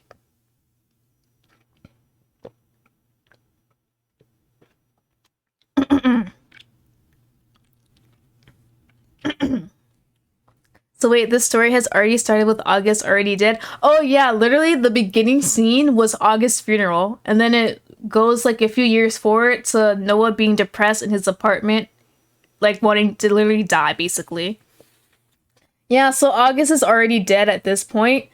I'm not sure what's gonna happen next, honestly. Because we had this weird scene where Noah had this kind of weird dream where he's like in another world. And then someone killed his dad, basically. This is Bury Your Gays nonsense. I'm honestly hoping he will get a good ending. I don't know how this is going to play out, honestly, because this is only a demo as far as I know. So I think they only have 3 chapters available in the demo. So we'll see how this plays out. Alright. Alone. It was an inescapable fact. Jesus, I can't read properly. He was unlovable, detestable, undesirable. Nothing he did could help him to escape that. No matter where he went, those eyes filled with hate would follow him. Their gazes would burn him alive where he stood. Their words would pierce him like blades, stabbing down to his very core. His essence would darken and crumble away into nothingness. You deserve it, they say. If you listened to us, that wouldn't have happened, they would scream. Why couldn't you be normal? A cry would sound. Even here, far beyond where those words could find him, he would still feel them. In his chest, in his mind, in his heart. You will always be alone. Always. No one else could love you. No one else could put up with you. So just curl up into a ball and die already. Die. Just die. Noah slowly opened his eyes. He still sat in front of his easel. On it, a new canvas, still blank. His eyes darted back towards the painting that had appeared the night before. A nightmare, disgusting, warped. A reflection of a father who would never lose his son. Who could never love his son? Oh, I read that completely wrong. Oops. It was beautiful. It was everything he ever wished for. He stood up from his place, stretching out his sore shoulders. His bones creaked and ached from years of being bent over his work. Absent-mindedly, he picked up the remote and turned on the TV. Background noise. White noise to fill the void where he had been left empty. But for some reason, he found his eyes trained on the screen. We now have permission to share imagery of the strange markings that have been appearing on the bodies of the deceased. On the screen, a man laid with his eyes closed, never to reopen. Vines wrapped around his arms, trailing up to his throat, and finally growing onto his face. They centered on a flower in the middle of the man's forehead. Beauty and death. This man was found in his home late last night. Previously, his wife was found in the same condition. Police are still investigating whether foul play was involved. The camera zoomed out to show the rest of the man's face. Noah froze. His eyes traveled to his painting, then back to the screen. It was his father. There is no doubt about it. Oh?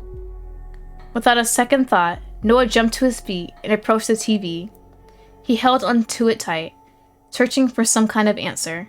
Both parents are dead? Was he sad his father was gone?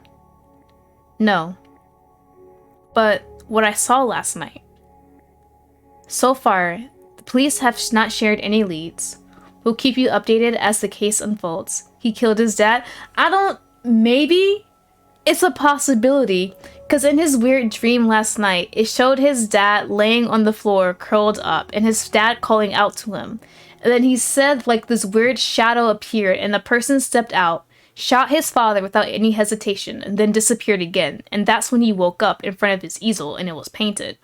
So, honestly, there is a slight possibility that could have been him. Maybe he was in a stupor, walked out of the house, killed both parents, and walked back home.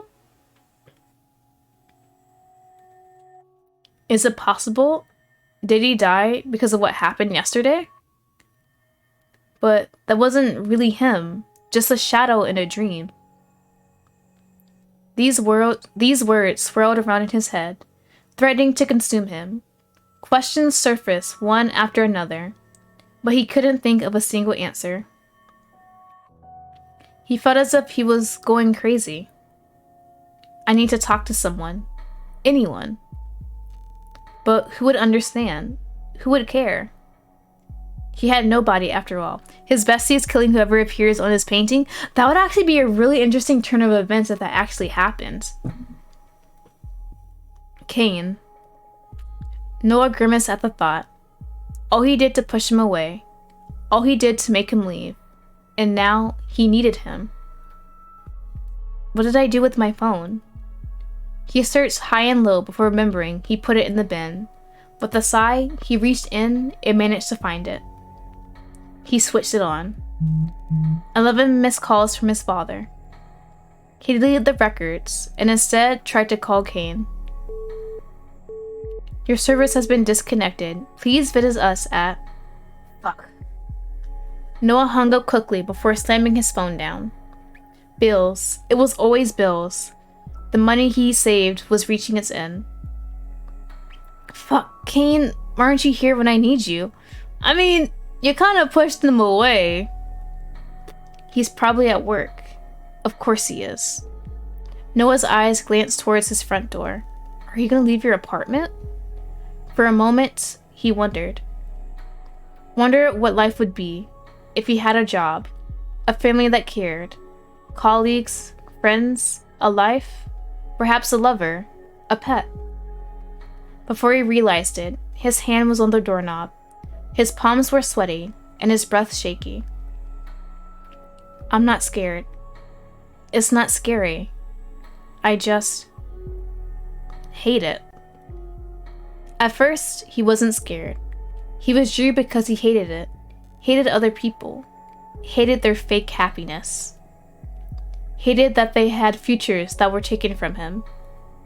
He knew they were all liars, cheats, backstabbers. But now it had been too long. How many years since he last walked in the sunlight? Too many. Still, he turned that knob and stepped out into the bright light. He's actually leaving his apartment? A mirage of happiness spread before Noah. Sunlight fell upon his face. In the distance, a dark storm cloud rolled out. He raised a hand to cover his eyes, unused to the light. He thought it would feel good, the sun on his face after so long. But it didn't. It felt wasted on him. This game is Evo. I'm telling you, this game really goes depressing and deep on you. Like, oh my god. Like, literally after August died, Noah could not get over it at all. Noah has never been over it. He's just going through life, basically. His eyes glued to the ground. Noah walked down the sidewalk, careful not to meet anyone's gaze. He wandered and wandered, every step further from his home, his comfort, making his heart beat even faster. I think I know where Kane works. I should know the way. His uneasy steps continued. A group of teenagers came barreling down the path. He held his breath as they went past him, waiting for him to say something to him. Only when they had long passed could he breathe again. He walked, and then walked some more, then just for good measure, walked further. At this point, he was sure he'd been walking in circles. As long as he doesn't K-word himself so he can meet Noah in the afterlife. Yeah, it kind of seems like he hasn't been suicidal as far as I know. The only time really was when he's laying on the floor and Kane was coming to the house. He didn't know it was Kane. He was just thinking, if it's a murderer, I'm fine with dying. Kind of like that kind of thought, but he never tried to do it himself. Every street, every shop, every house looked like the last. He thought he knew where Kane worked, but he didn't. As it turned out, he knew very little about Kane anymore. Overwhelmed with the sights and sounds, he crouched down to the ground, covering his face with his arms. Oh, come on, are you serious? It started raining, really? At that exact moment, the heavens opened. Noah was torn between staying where he was and running to find cover. But in the end, his legs couldn't move. They made the decision for him. I'm so stupid. Fuck, why did I leave? If I just waited, he would have come over eventually. It's all just a stupid coincidence. My parents' death, the markings on my dad's forehead, it means nothing. Kane would just laugh at me if he'd see me now. A group of businessmen walked by him, chatting and laughing. Noah couldn't help but look away, embarrassed by himself. Look at him. Do you think he's homeless? That or a druggie. Better stay away. They laughed at him. He thought he was used to those words, but they still hurt. Noah looked up just in time to lock eyes with the one person he was hoping to see. Oh! You guys go on ahead. Oh, he's not going to buy drugs. What the hell? So it was Kane's buddies with him. Okay. Kane's gonna buy some drugs? Good luck, man. Oh yeah, so we're never gonna associate with those guys again, right? Ooh, wait, this is pretty. Kane ignored the others and jogged over to where Noah was, still crouched on the pavement. He quickly tipped his umbrella to cover Noah. Noah, what are you doing out here? What's wrong? Kane, I was looking for you. Noah, you should have called. It's just lucky I happened to be walking past. My phone's dead. Didn't pay the bill. Right. Sorry, I should have guessed.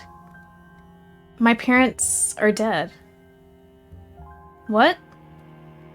Kane's face said all the words he couldn't think to say. Noah, I'm so sorry. I know you didn't have the best relationship, but how do you feel? About them being dead? Nothing. Even if you hate them, I'm sure you're not feeling nothing right now. I can't even say I hate them. It's been too long. It's just burnt out. I don't have the energy to hate them anymore. Noah. With a frown, Kane helped Noah to his feet, brushing off his clothes. Let me walk you home. We can talk on the way, okay? Noah nodded, unsure of where to start. It's not just about them being dead. It's how they died. This might sound crazy, but the world collapsed around them. And as they disappeared, someone else stepped into the place they'd just been. What? Hello? What? I don't know what's going on, but hello, pretty boy from the opening. I love you, even though you just came in out of nowhere. But it looks like he has the weird markings the newscast was talking about. Right? This man came out of nowhere. Oh, are we doing this again? Okay. Falling. Falling. The familiar feeling that could be felt in the pit of Noah's stomach. The feeling he hated. Just when he thought he'd be stuck in that limbo forever, he suddenly stopped. Fields rolled on for miles and miles, a landscape that, while entirely natural, looked anything but. Noah stood up from the grass. Beside him, Cain did the same. I'm kind of confused. What is going on? So the first time this happened, it felt like it was like a dreamscape type of thing. But now now Cain is also in here. So they both can't be having the same dream. So this actually has to be happening. They somehow got transported somewhere else. What the? Where are we? Cain's eyes were wide as he searched around the landscape for anything he recognized. Of course, he couldn't find anything, because this wasn't a place he'd ever been before. It was far removed from reality Cain knew. This is... Before Noah could begin to explain, his arms were suddenly ripped from his side and shoved roughly behind his back. Two clicks sounded and they were locked behind him. Handcuffs? Trespassers this far into the kingdom? What? We best throw them straight into jail. If the king finds out, he'll be furious. Hello? Wait, what is going on? Jail? King? I think you misunderstood. We're just... Silence. A guard pushed them forward, causing Cain to stumble. Noah noticed his arms were also handcuffed behind his back. We're not from here. This is a mistake. Shut up, vermin. Noah, start explaining. I mean, I don't think he knows what's going on either. We're inside someone's dream? Have you eaten something funny? Look, I know I sound insane, but just look around you. Do you really think I'm lying? Do you think I have the energy to lie to you right now?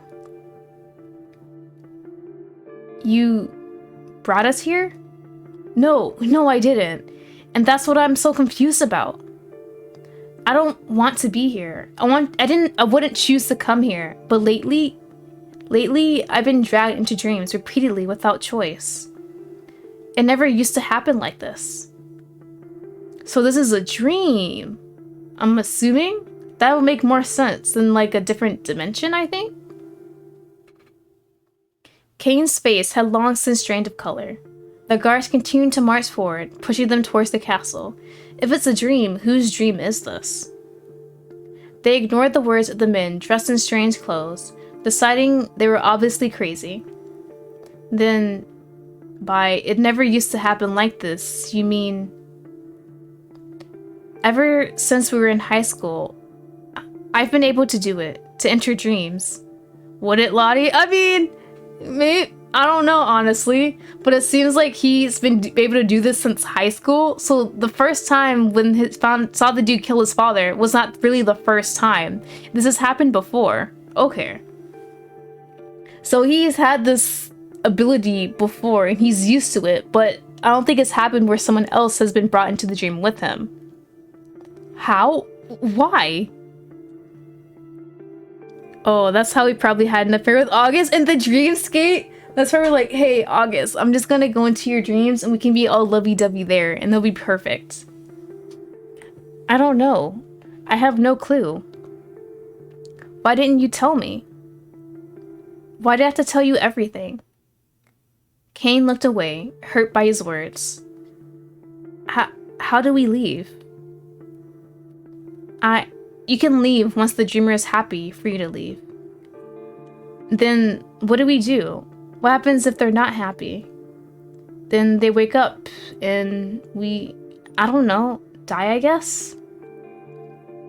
Which wouldn't be the worst thing to happen. No, that would be the worst thing to happen in this situation. but it's never been that he was dragged in without him wanting to. That's what it seems like. He's been dragged in here. He's been dragged into dreams without him wanting to, apparently. It just happens and he's like, oh, okay, I just gotta deal with it, basically. But it's the first time someone else has been dragged into a dream with them. Noah, I'm not going to die in a place like this. Then we better work out whose dream this is. Well, maybe if my arms weren't handcuffed. Hey, let us go.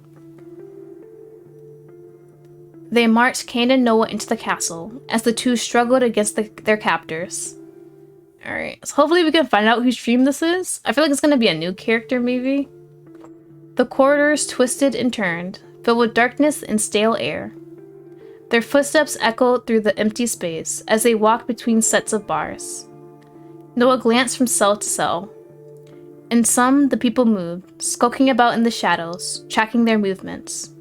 In others, Noah would have been surprised if the inmates weren't already long dead. Skin hung from their bodies, much too scrawny to support their lives any longer. They laid in their cells, unmoving. Noah, this doesn't feel like a dream. This feels real. Because we're actually here. Our bodies aren't in the real world anymore. The guards finally stopped their march, pulling on Cain in Noah's handcuffs. The metal bit into their wrists, leaving deep, red marks that ached. Go ahead and rot in there. The handcuffs fell from their wrists with a click, and their backs were shoved hard with a blunt object, the hilt of a sword, Noah guessed. They stumbled forward, landing in a cell. The bars were swiftly slammed behind them, and the door locked with a key. You dudes stuck in here? Hey, don't we get a trial or something? Don't ignore me. Hey, come back here. Crap. Behind them, they hung the keys from a hook, just out of reach of the cell. As if it was to tease them with freedom. Shit, Noah, this isn't good. You don't say. Noah cast his eyes around the cell until they came into contact with something. No, not something. Someone. A man sat leaning against the stone wall, chains keeping him from moving. Every cell in Noah's body froze. Who is it? Who is it? Not him. Why does it have to be him? Cain's eyes followed Noah's before they settled on the man. Is that Mr. Floyd? Sure looks like it. So, is it his dream? Probably. Do you want me to? I'll handle it. Wait, before either of us do any handling, can we talk for a minute? Sure, because we have the time to spare. Just a minute, please. Noah crossed his arms, waiting for the questions to start. Why were we pulled in here out of nowhere? I have no clue. Like I said, it never happened like this before. Every other time, it was by choice. Oh, okay, so he does choose? Like, I was a bit confused about the whole dream thing, but okay. Which makes yesterday even stranger. What about yesterday? Noah weighed it up in his mind, wondering whether he should tell Cain or not. Eventually, he decided to tell him the truth. I stopped coming into dreams years ago. Then yesterday, just like this, I was pulled into this one. It was my father's dream, I think. And I saw him get shot. Then this morning, he turned up dead. What? His eyes went wide. Are they connected? I don't know. Maybe. Those markings that have been appearing, people dying in dreams. That's what I've came to talk to you about. Anyway, let's just work on getting out of here. Is that my cat snoring? Oh my god, it is. Okay, hold on. Hey, no snoring, no snoring. Cain nodded in response. Noah slowly approached this man, one step at a time. Eventually, he looked up from the ground and stared hard at Noah. Noah? Noah flinched. Of all the people, he wished to see this man the least. Mr. Floyd, we need to get you out of here. Out? No, Can't leave. Won't leave. Too scared. There's nothing to be scared about.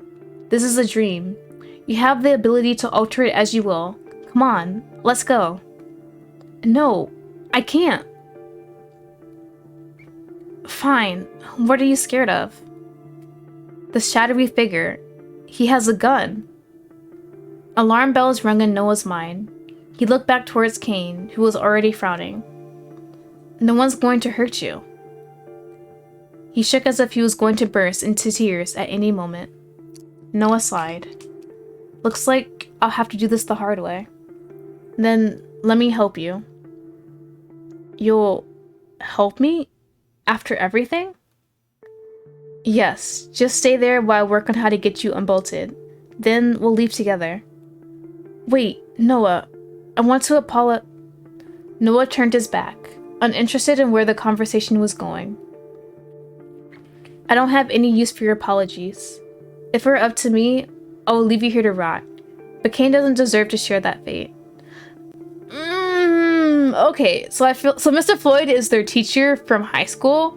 So I'm assuming he may have something to do with August's death, or he's at least connected to it. Get him unbolted and get the door unlocked. This should be interesting. What do? We get him out of here. Then we'll be able to leave. Did he out him? Oh, you know what? That could also be something he might have done too. You make that sound way too easy. Oh, it won't be. We're in a hurry too. If he wakes up? Right, let's look around. Okay, so here is the click part. Okay, we have nothing in our inventory yet. And it's not too far, so let's look at everything.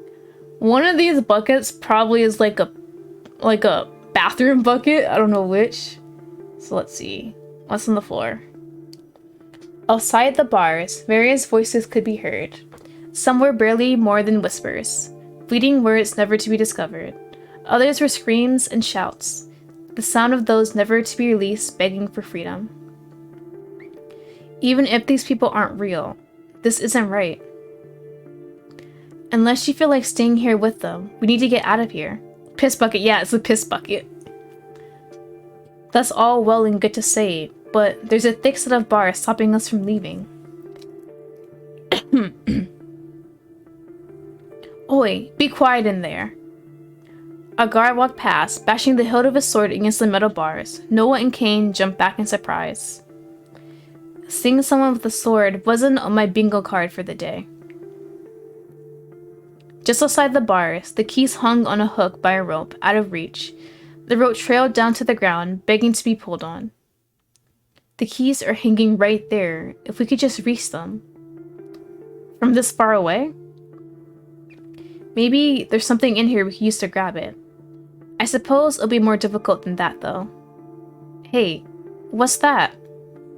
He pointed towards the ground outside the bars, where a piece of paper sat. That wasn't there before. Did the guard drop it? Quickly, grab it. Oh, did I grab it? Looking back and forth quickly for any other guards, Noah peered at the paper that had been dropped outside the cell.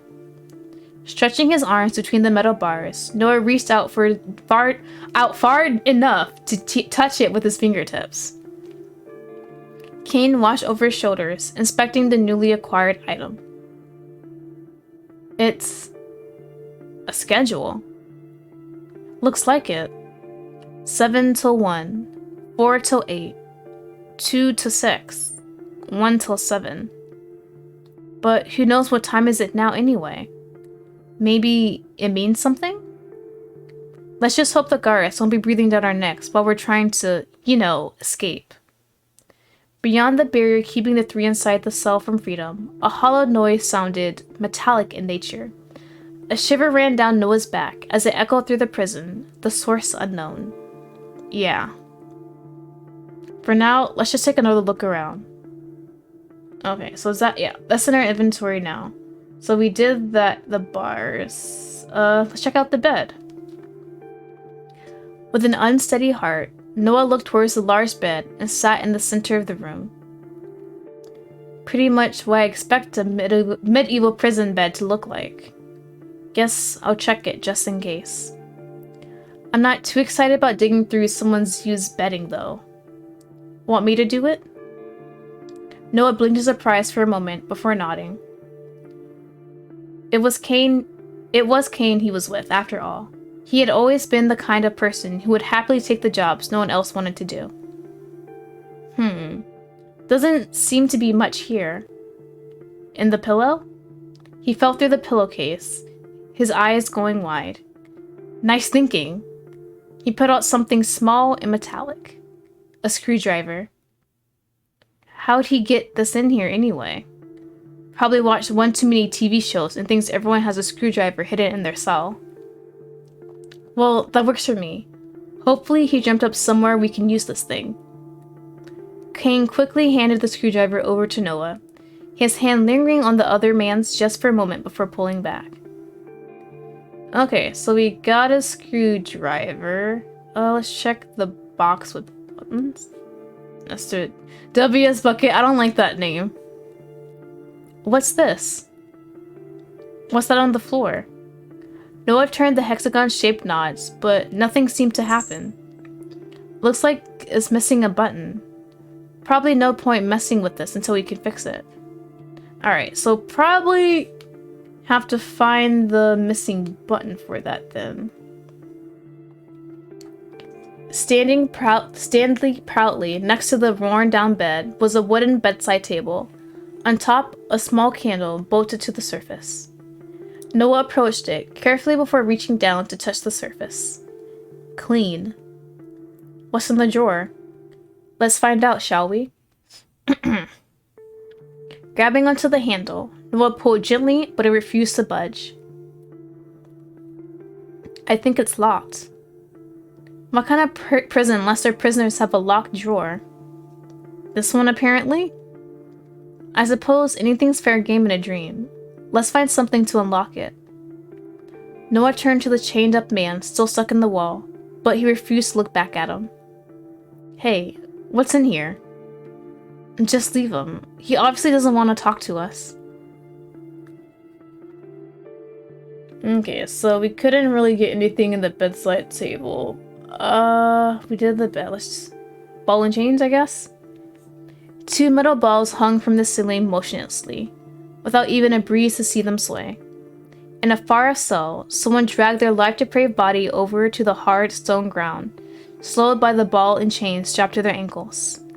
They collapsed, the last light in their eyes finally disappearing. Oh, okay. Maybe this is where I belong. Noah, we literally do not have time for you to be all sad. I swear, you can be sad outside of this dream, but sir, please, at least let Kane live.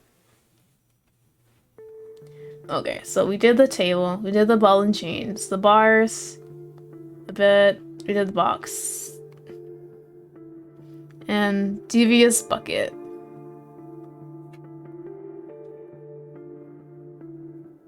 Bro, is that really the poop bucket? There really is no way to get around. There really is no way to get around looking at it, is there? Ugh.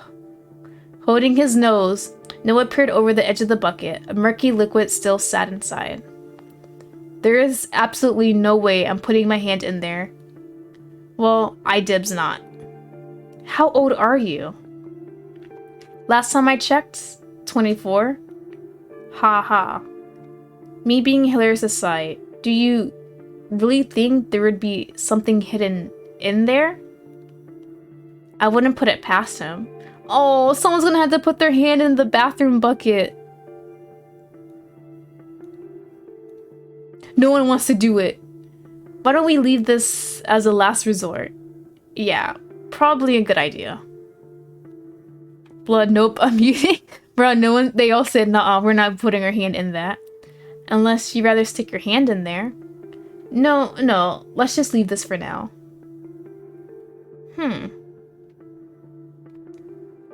Did I check everything? What do we get? We got the screwdriver, and then we got the schedule. Oh wait, can you do something with that? I'm wondering if I could just force the drawer open.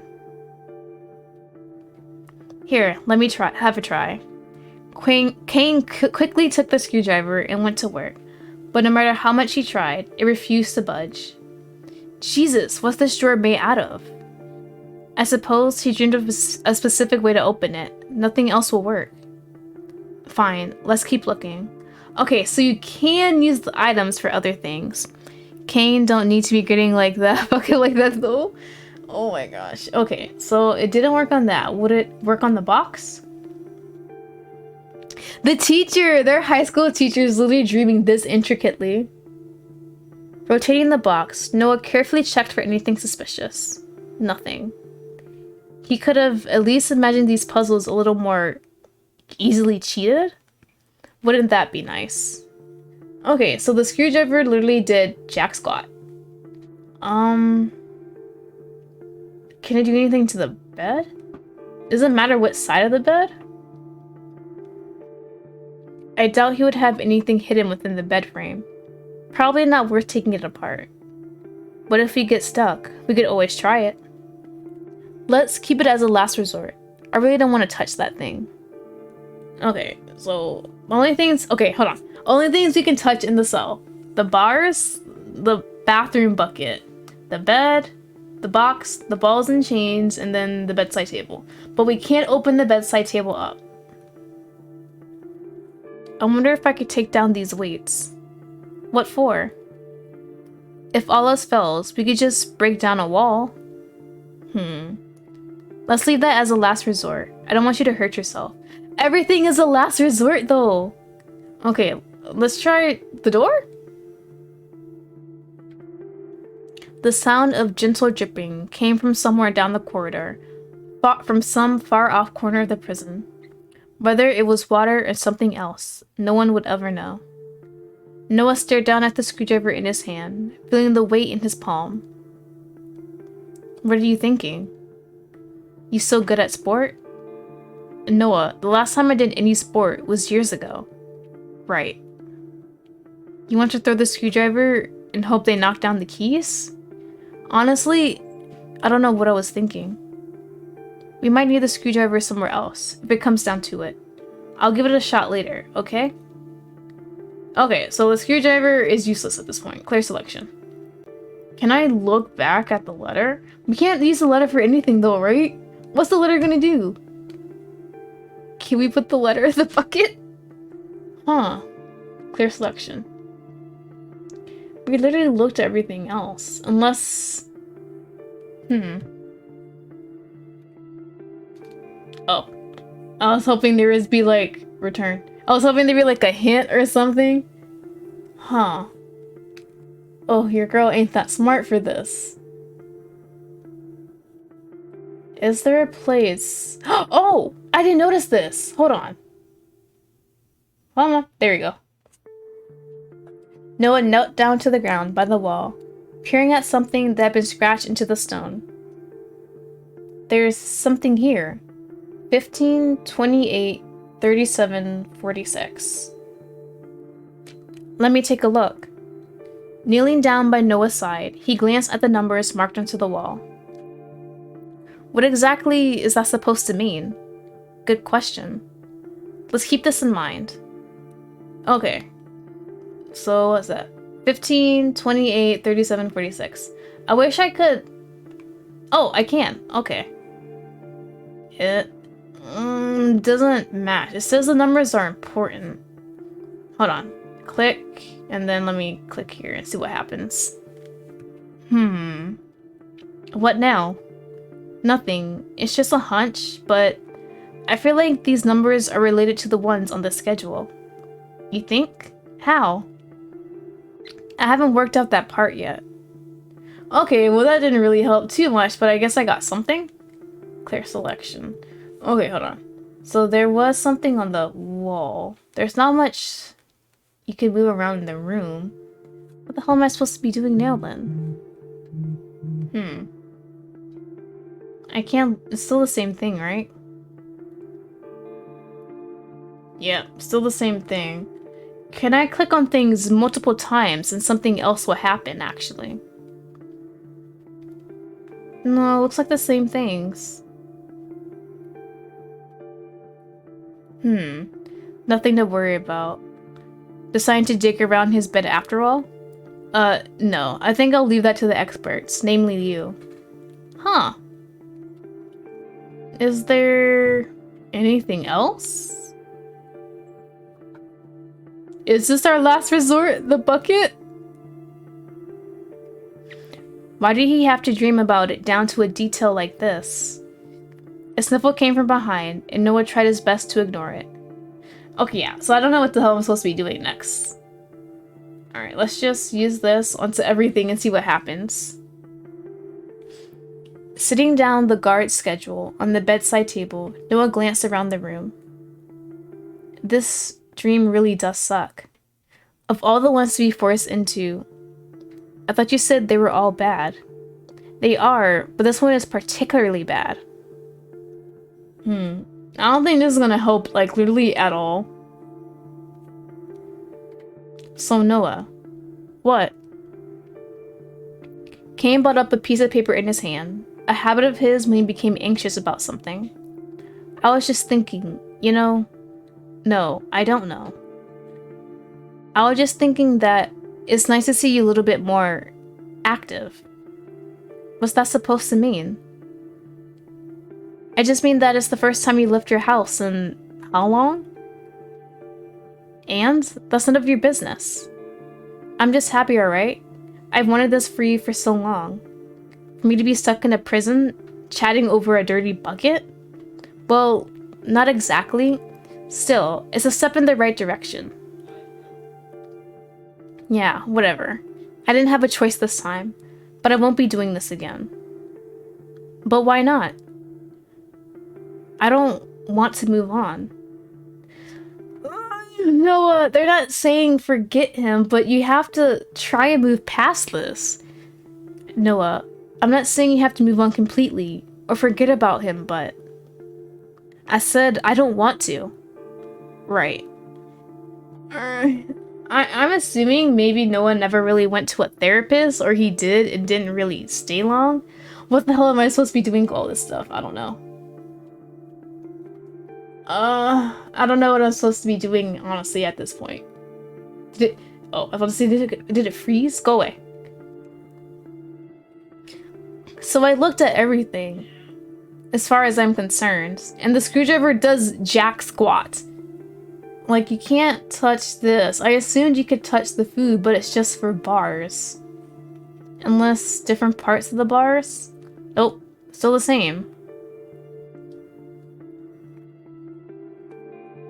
I wish there was a little hint. Give me a hint. I don't know what the hell I'm doing. Okay. Let me see. Let me try and think. Hold on. So we did the screwdriver on everything. They did it on the table and it didn't work. You can't... Can you move? You can't move too far on the screen, honestly. Yeah, I'm at a loss, honestly. I don't know what I'm supposed to be doing. Hold on. Let me see. Did they include a walkthrough? It would be really nice if they had something, because I don't know what the hell I'm doing. Because we checked all over the room. We only got 2 clues, the screwdriver and the schedule. And it seems like these numbers are important. 15, 28, 37, 46. Let me look. Can I? Oh, there you go. Right click. Okay, yeah, schedule. For the different people. William, Edward, Henry, Ralph. These numbers seem important. 7, 1, 48, 26, 17. So how do these... What's the word? Connect to the numbers on the wall. Is it supposed to be their schedule? Like, somehow 15, 7 to 1 works. 28 to 48, 2 to 6, 1 to 7, like that? Or do the letters make sense? I don't know. I'm not too smart. I'm not too smart for this. Give me a sec. Hold on. Let me see. Let me find the email. Hold on. Let me get to the email for this. And then this should hopefully... Nope. Is this the right one? Wrong one. Yeah, so we checked everything in the room. We got 2 items out of it. With we used the 2 items on everything in the room. They had more conversations and kind of things that might happen, but nothing really worked out. So honestly, don't know how to do it from this point. Let's see if I can get a walkthrough on something. Honestly, I feel like if I find the walkthrough and I figure out what the solution is, it's gonna be the easiest thing ever, and it's gonna make me so mad that I didn't think about this before. Let's see.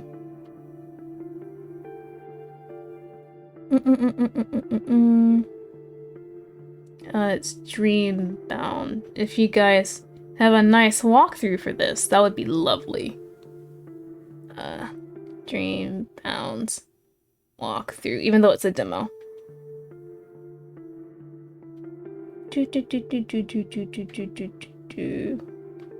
Yes, early. Yes. Do you have a walkthrough? Yes, a walkthrough would be the best thing ever. Please, please, please, please. More information. I don't think there's a walkthrough. Okay, so yeah, I don't think there's like a walkthrough or anything, so we're kind of out of luck, maybe? So let's try this again. Oh, you know what? Can I put it outside the bars again? Or nope. Put it in the paper in his hand, skeptical. Okay, hold on, maybe something might be happening. I might be smart. No use throwing it back out, I suppose. No! I thought I was doing something.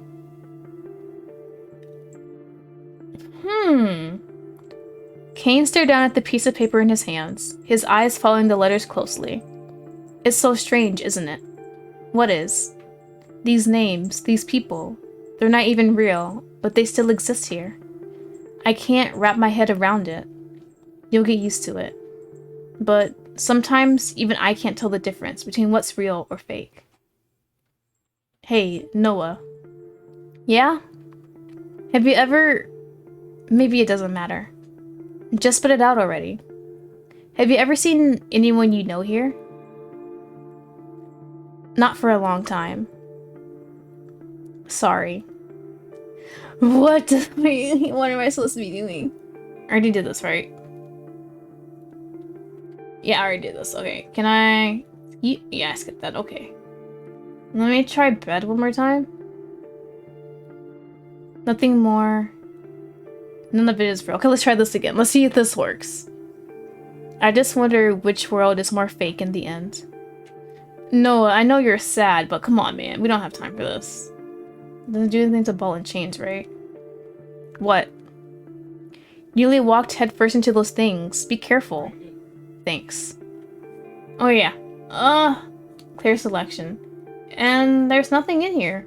Can I click on the table again? Nope. Nope. Yeah. I don't think there's anything else I can really do. I've already done all this. Yes. Yeah, I already did that. Okay. And we did it on the box, right? Box? Yeah, we did it on the box. Can you do it with the bucket? I guess there's no choice. What's the plan here? Unscrew it? And let the contents spill in the... Wait, did I really have to use the screwdriver on the bathroom bucket? I'm just going to check if there's actually anything in there.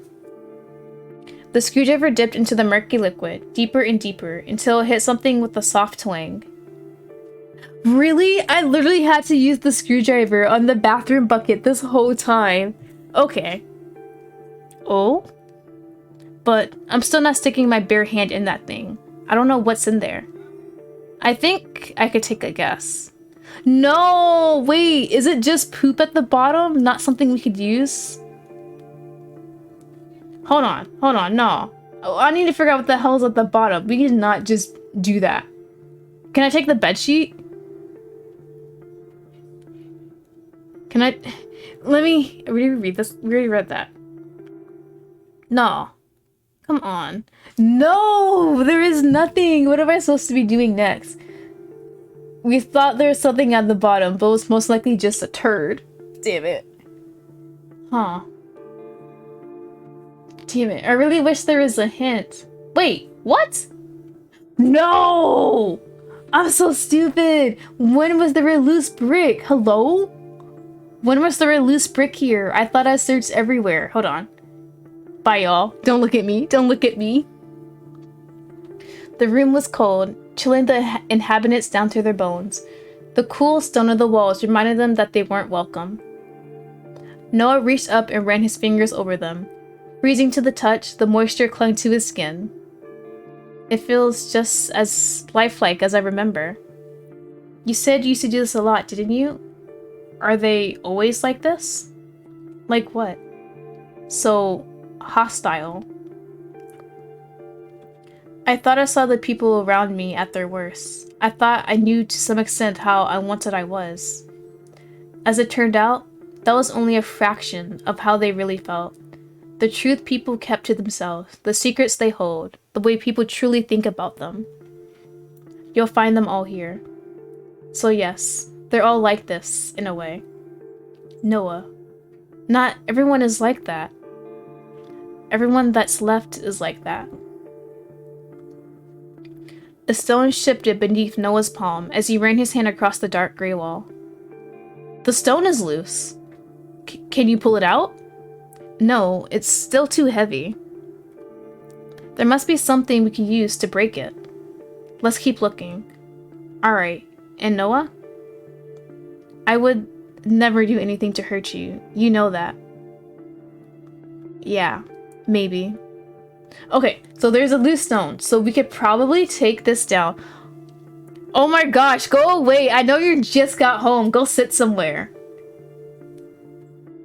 Alright, so we can probably unscrew the ball thingy, the ball and chain. I wonder if I could take this down. What for? Yeah, we can break the wall. Yeah, take it down. I can hear you in the other room! That's my dad in chat. We all ignore him. He doesn't exist here. So that's how it is. How what is? The ball and chains hanging from the ceilings. They line up perfectly with that loose brick. Nice job. I hadn't noticed. Let's give it a go. With some effort, Noah pulled the heavy ball back as far as he could and let it go. It sailed through the air before crashing into the brick, smashing it to pieces. Good job. Thanks. I hope no one heard that, though. Initially excited, Noah frowned to himself before he composed his face. I mean, it's no big deal. We just gotta get out of here. You still did a good job. There's nothing wrong with being happy about that. No, go away! This isn't the place to be happy. There's nothing wrong with happiness. Okay, so that is loose and it's a metal grate. Behind the crumbled remains of the loose brick was a thick metal grate held on tightly by 4 screws. Can you see what's behind it? Noah peered in with no luck. Nope, we'll have to take this grate off. Alright, so that's where the screwdriver should hopefully come in and work. With precision, Noah raised the screwdriver to the 4 screws in the corner of the grates, quickly removing it from the wall. I knew that screwdriver would come in useful eventually. But what's this behind the grate? A box? I don't think I need the screwdriver anymore, right? Let's just investigate the box the way it is. Noah and Cain approached the hole in the wall to find a small square box. Tentatively, Noah reached out and picked it up. He turned it around in his grasp. There didn't seem to be anything noteworthy on its surface, except for 4 unmarked buttons on the front. What is this supposed to be? Good question. He pressed a few of the buttons, but nothing eventful happened. Do you think we had to press them in the right order? Probably. Nothing's easy. How are we meant to guess? It could be anything. There should be some clue in this room. That's how dreams usually work. Hopefully. Cain nodded in response. His eyes caught on the small box. Or we could try to smash it. And if it has something breakable in it, Right. Well, I'm sure we have half a brain between us. We can figure it out. Speak for yourself. Okay, so there's some kind of thing up here. I believe this had buttons on it too. Oh, okay, so it's a puzzle. Oh, I don't know what this puzzle means. And it's missing a button. Oh, hold on. Close. Hold on. Maybe it has something to do with this? Click. There you go. Like with the time? If... I don't know what time is this supposed to be though. It's like 7 in the morning or 7 at night? 7 to 1. Huh. Okay, hold on. Oh wait, I didn't mean to do it like that. Oh, skip that. Skip! You won't skip because it's in my hand? Damn it. Hold on. Hold on. Let me unselect, clear selection. Go back. And the box has these here. So it looks like time. So like morning, night. So it's like morning shift, night shift, morning shift, night shift. If it's like that, then right click. Maybe this means morning, night shift, morning, night shift?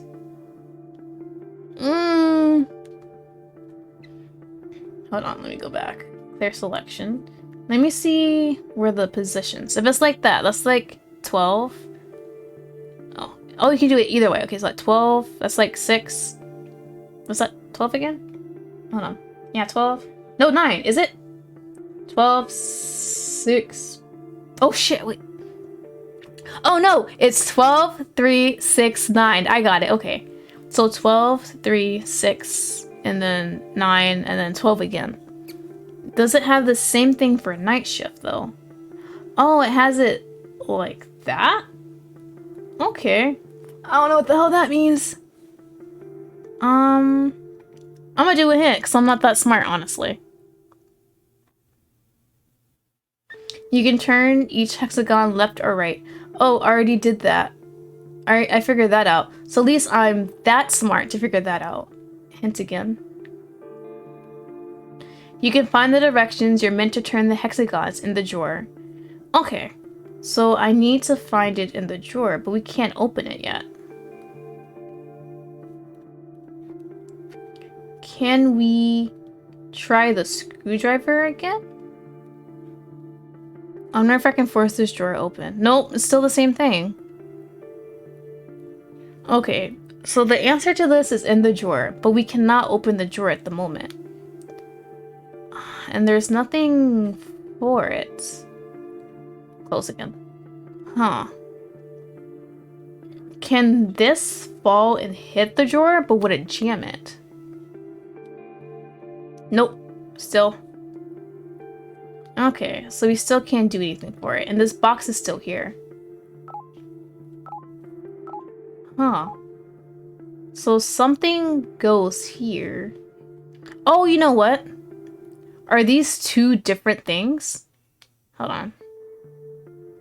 The code to unlock the box is 8-digit long. Click the hint for another button. Okay. So these are two different things. So maybe what's inside here should be the second button here. Okay, so it's 8-digit longs, and there's 8 digits here, and then 8 digits here. 1, 2, 3, 4, 5, 6, 7, 8. Yeah. Okay. Hold on. Let me get a piece of paper and pen so I can actually write this down. Where's the pen? Okay, hold on. So first, this is the schedule.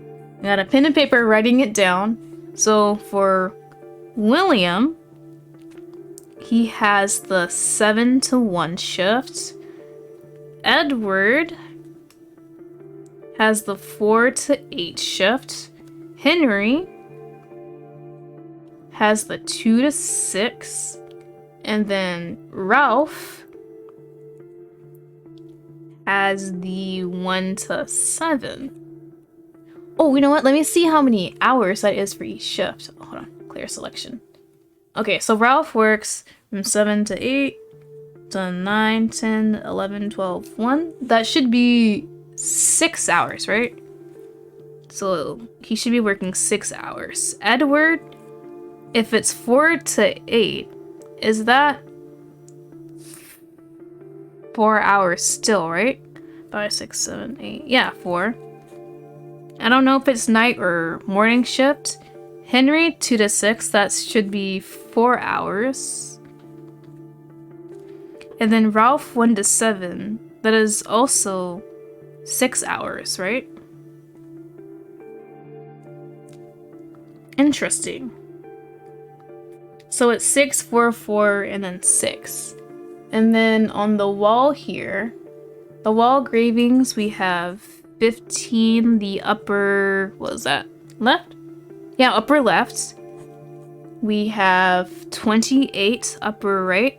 We have 37, lower left. And then, what's that? 46, lower right. Honestly, do not know how these numbers go together, to tell you the truth. So yeah, we're gonna look at another hint, because I don't know what's going on. Combine the numbers on the schedule to find the unlock code. Click the hint button again for another hint. Okay, so it's on this. Combine the numbers on the schedule to find the unlock code. So does it mean across, like 7 minus 1? Or is it like 7 plus 1? Can I type? Huh. Nope, return. Hold on. It says combine, but you can't really... Oh, did I do it right? Wait, did I do it by accident? Are you okay? I'm fine, it just shocked me a little. Oh, because I did it wrong, my bad. Let me take over. It's fine, I've got this. Okay, so if you do it wrong, you get shocked. Nice. What was the number, what's the word? The number limit to get shocked. Let me try one more time. I'll just click randomly different times and we'll see how long it takes before we get shocked. So 1, 2, 3, 4, 5, 6, 7, 8. Okay, so it is 8 times because that's how many numbers we need total. So 8 times until we get shocked. Until shock. Okay. E, we can skip that. E. Okay, so 8 times. Huh. But no numbers pop up. That's the thing. At least for me. If I click here and close, and then I go to here, is it any different? No. Close. Hold on. If I click close, does the number anywhere? Yeah, the numbers don't change anywhere. It's still 15, 28, 37, 46. Hints again? Because there aren't anything popping up. But obviously if you click on these, something happens.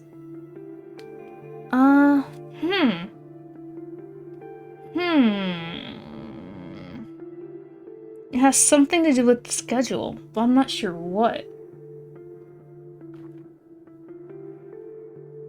You can find which button corresponds to which number on the wall. Oh, is that what it's for? Hold on.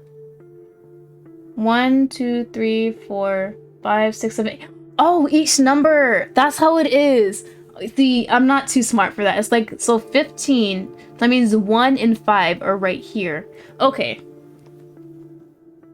So if we do it this way, 7 should be here. So let's try this. 7, 1, 4,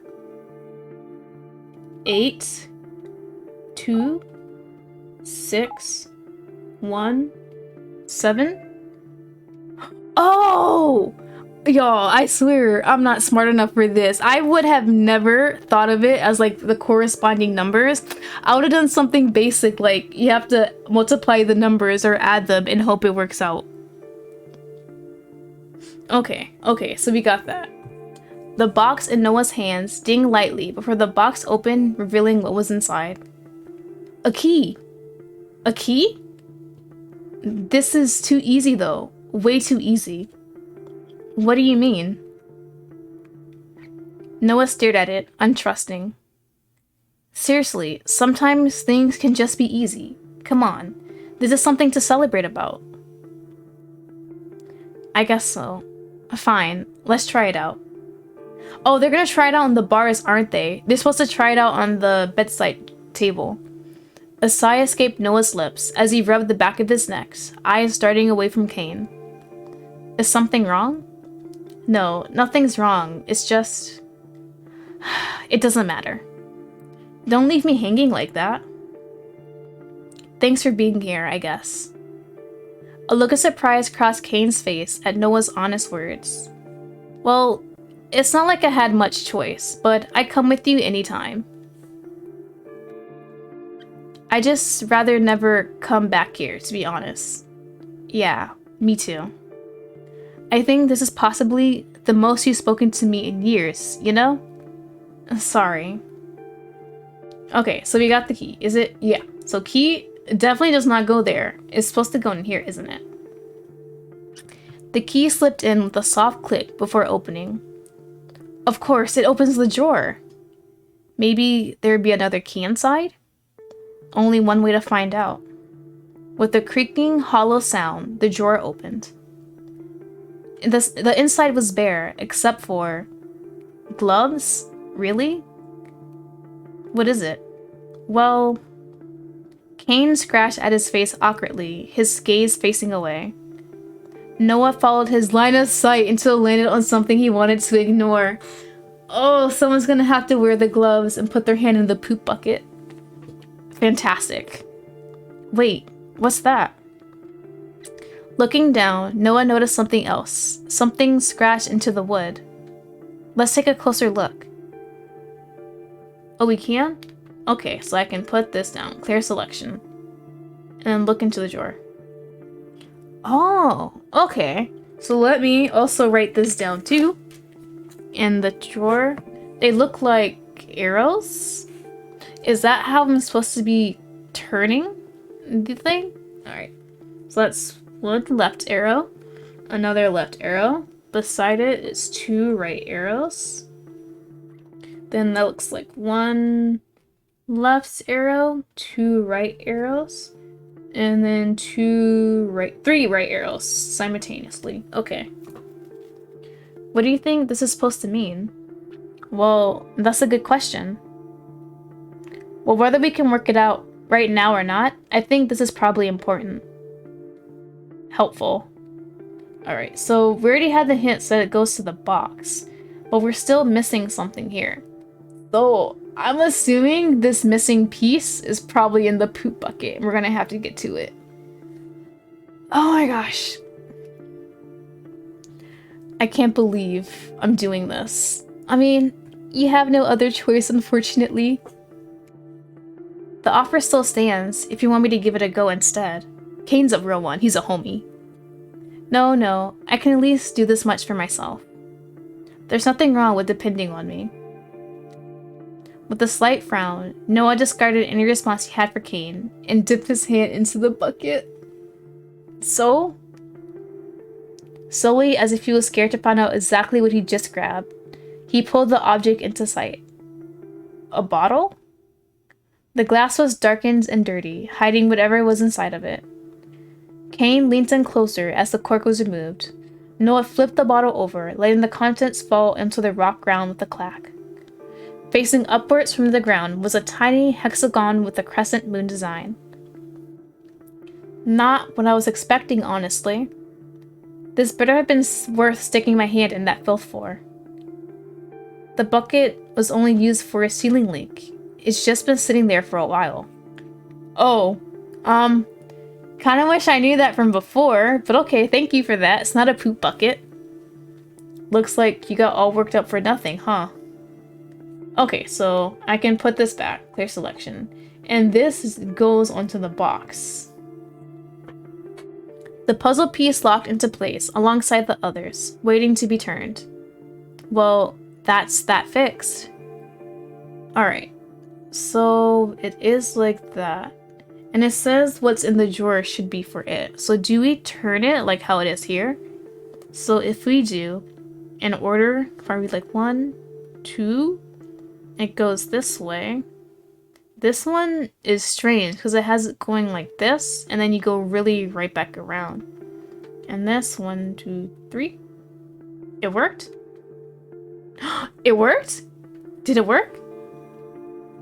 The 4 buttons locked in place with a click. Kane and Noah leant over it, waiting for something to happen. It's not really as satisfying as the other puzzle, is it? Maybe if it made a noise. Well, it doesn't matter. Let's just see what's inside this thing. A candle? Interesting. Noah? Noah froze in place. That voice, that same voice, it never changed. Noah, you don't have to talk to him if you don't want to. I don't have much choice if I want to get out of here. What is it? I didn't mean to. Holy crap, did he really actually out him?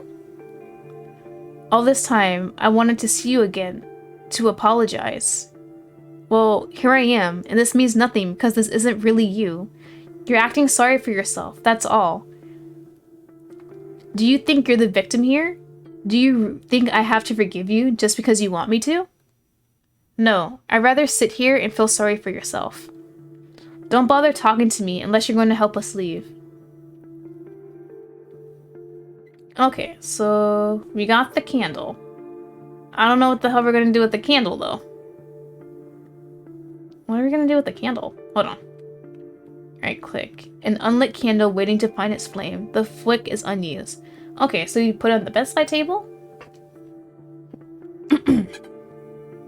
The man changed to the wall, shuffled in place.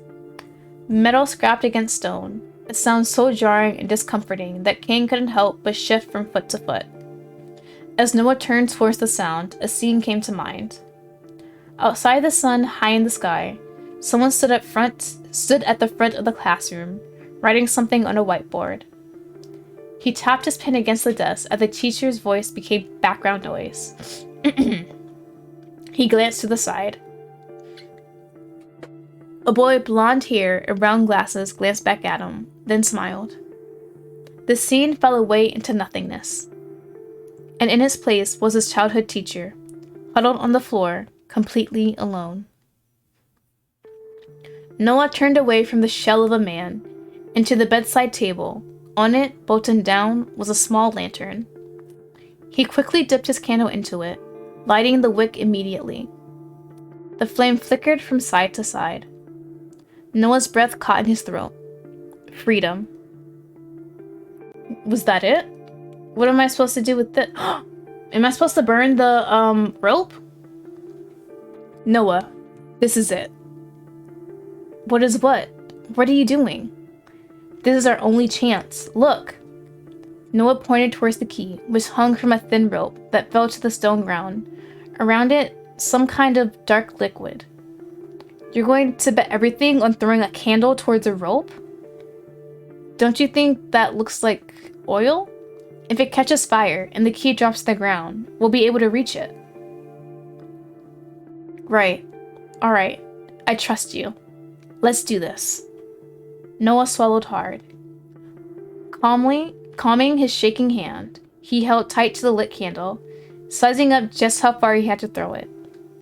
And there! Gently as to not put it out before he even reached the rope, Noah tossed it towards the key.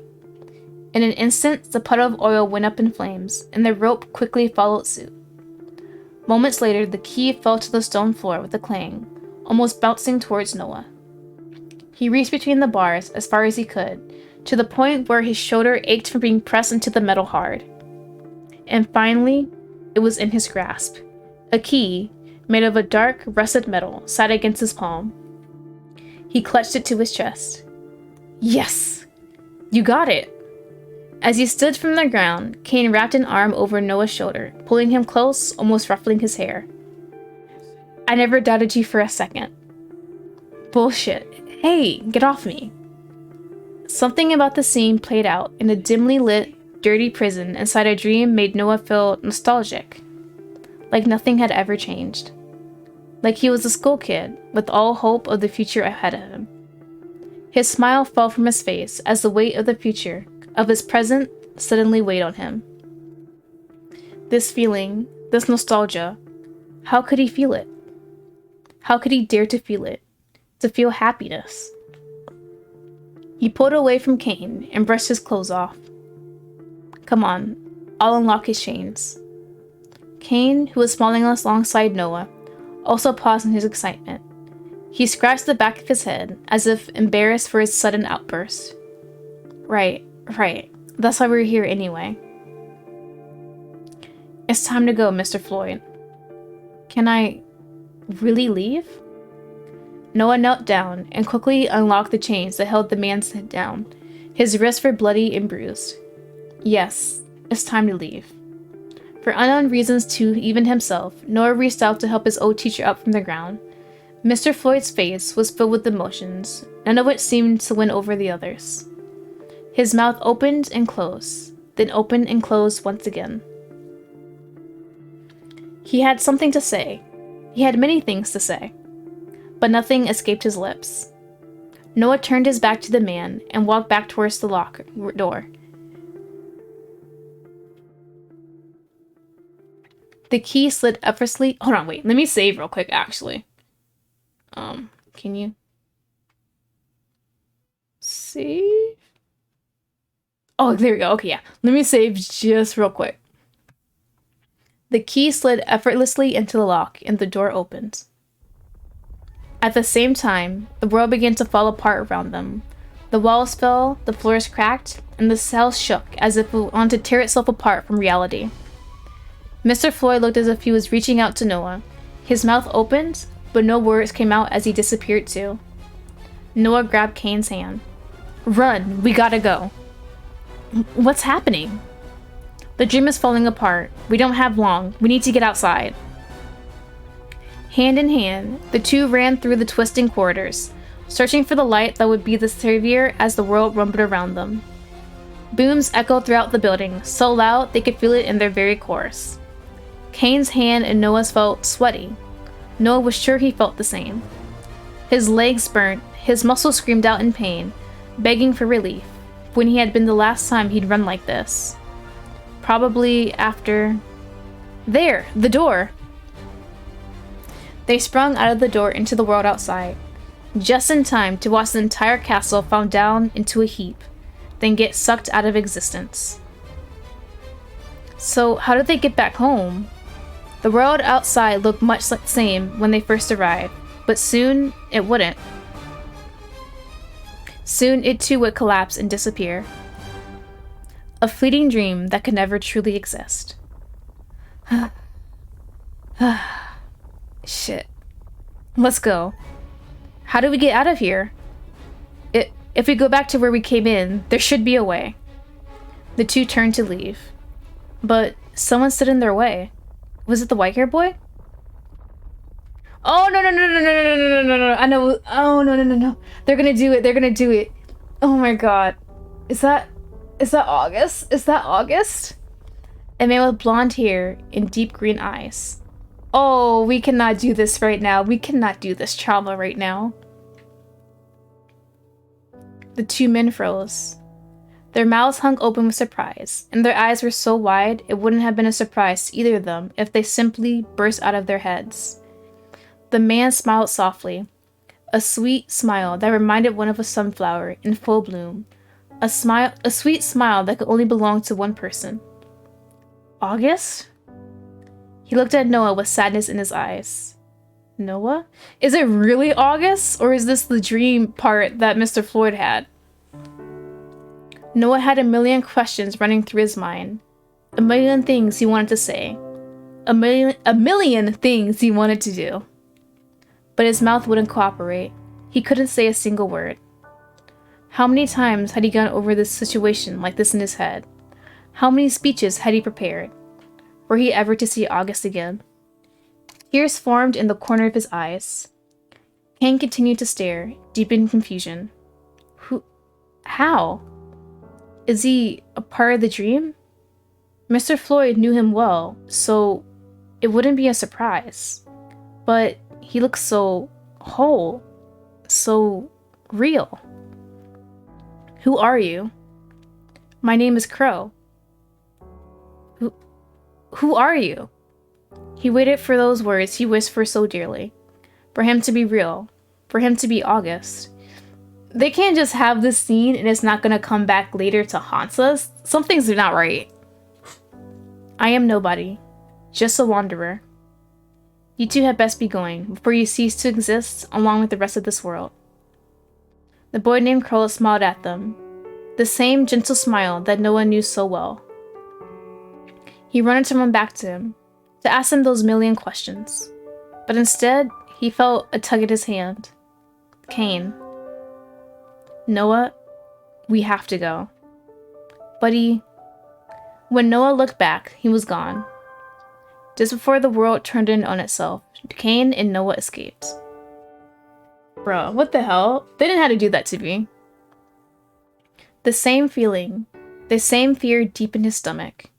And then he was back. Back home in a reality where he was alone. Damn, man. Alright, let me save again. Yeah, we'll write that. Yeah, we're good. Turn. When Noah opened his eyes, he was once again in his house, sitting in front of his easel. On it, a half-completed painting. Green fields that twisted into something sinister.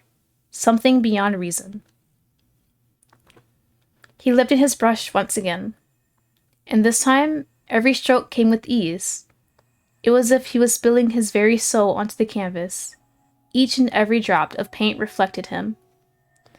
That ease was something he hadn't felt in far too long. But his mind was elsewhere. Crow. If Cain hadn't, I could have asked you those million questions. I could have felt you again. Even if we can only chat for a little while, that would have been enough. Is it you? He looked just like you. His smile reminded me so much of yours.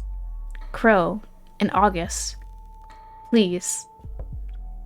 A knock sounded from the front door, and for some reason, Noah stood from his painting and opened it. Something in the past he would have simply ignored. Perhaps his mind was too occupied for him to consider what he was doing. Perhaps when he opened the door, somewhere deep inside of him hoped to see a certain someone with a smile like spring and eyes as deep as a forest. But the person on the other side of the door was a man he'd never seen before. Oh? White-haired man? The man with white hair pushed past Noah into his house. Noah stood still in shock, his eyes following the man in disbelief.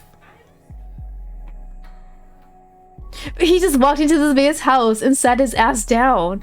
But he's kind of pretty though, and I kind of like the little flesh. The skin peeking out of his little pants. Boot combo, whatever he's wearing. He kicked over a few canvases from a forgotten couch in the corner of the room and sat down, making himself at home. Only a moment later, he picked up the remote and turned on the TV, kicking his legs up onto an abandoned painting. What the fuck? What the hell are you doing? Get out, or I'm going to call the police. Your phone service got cut off. His voice was flat and a matter of fact.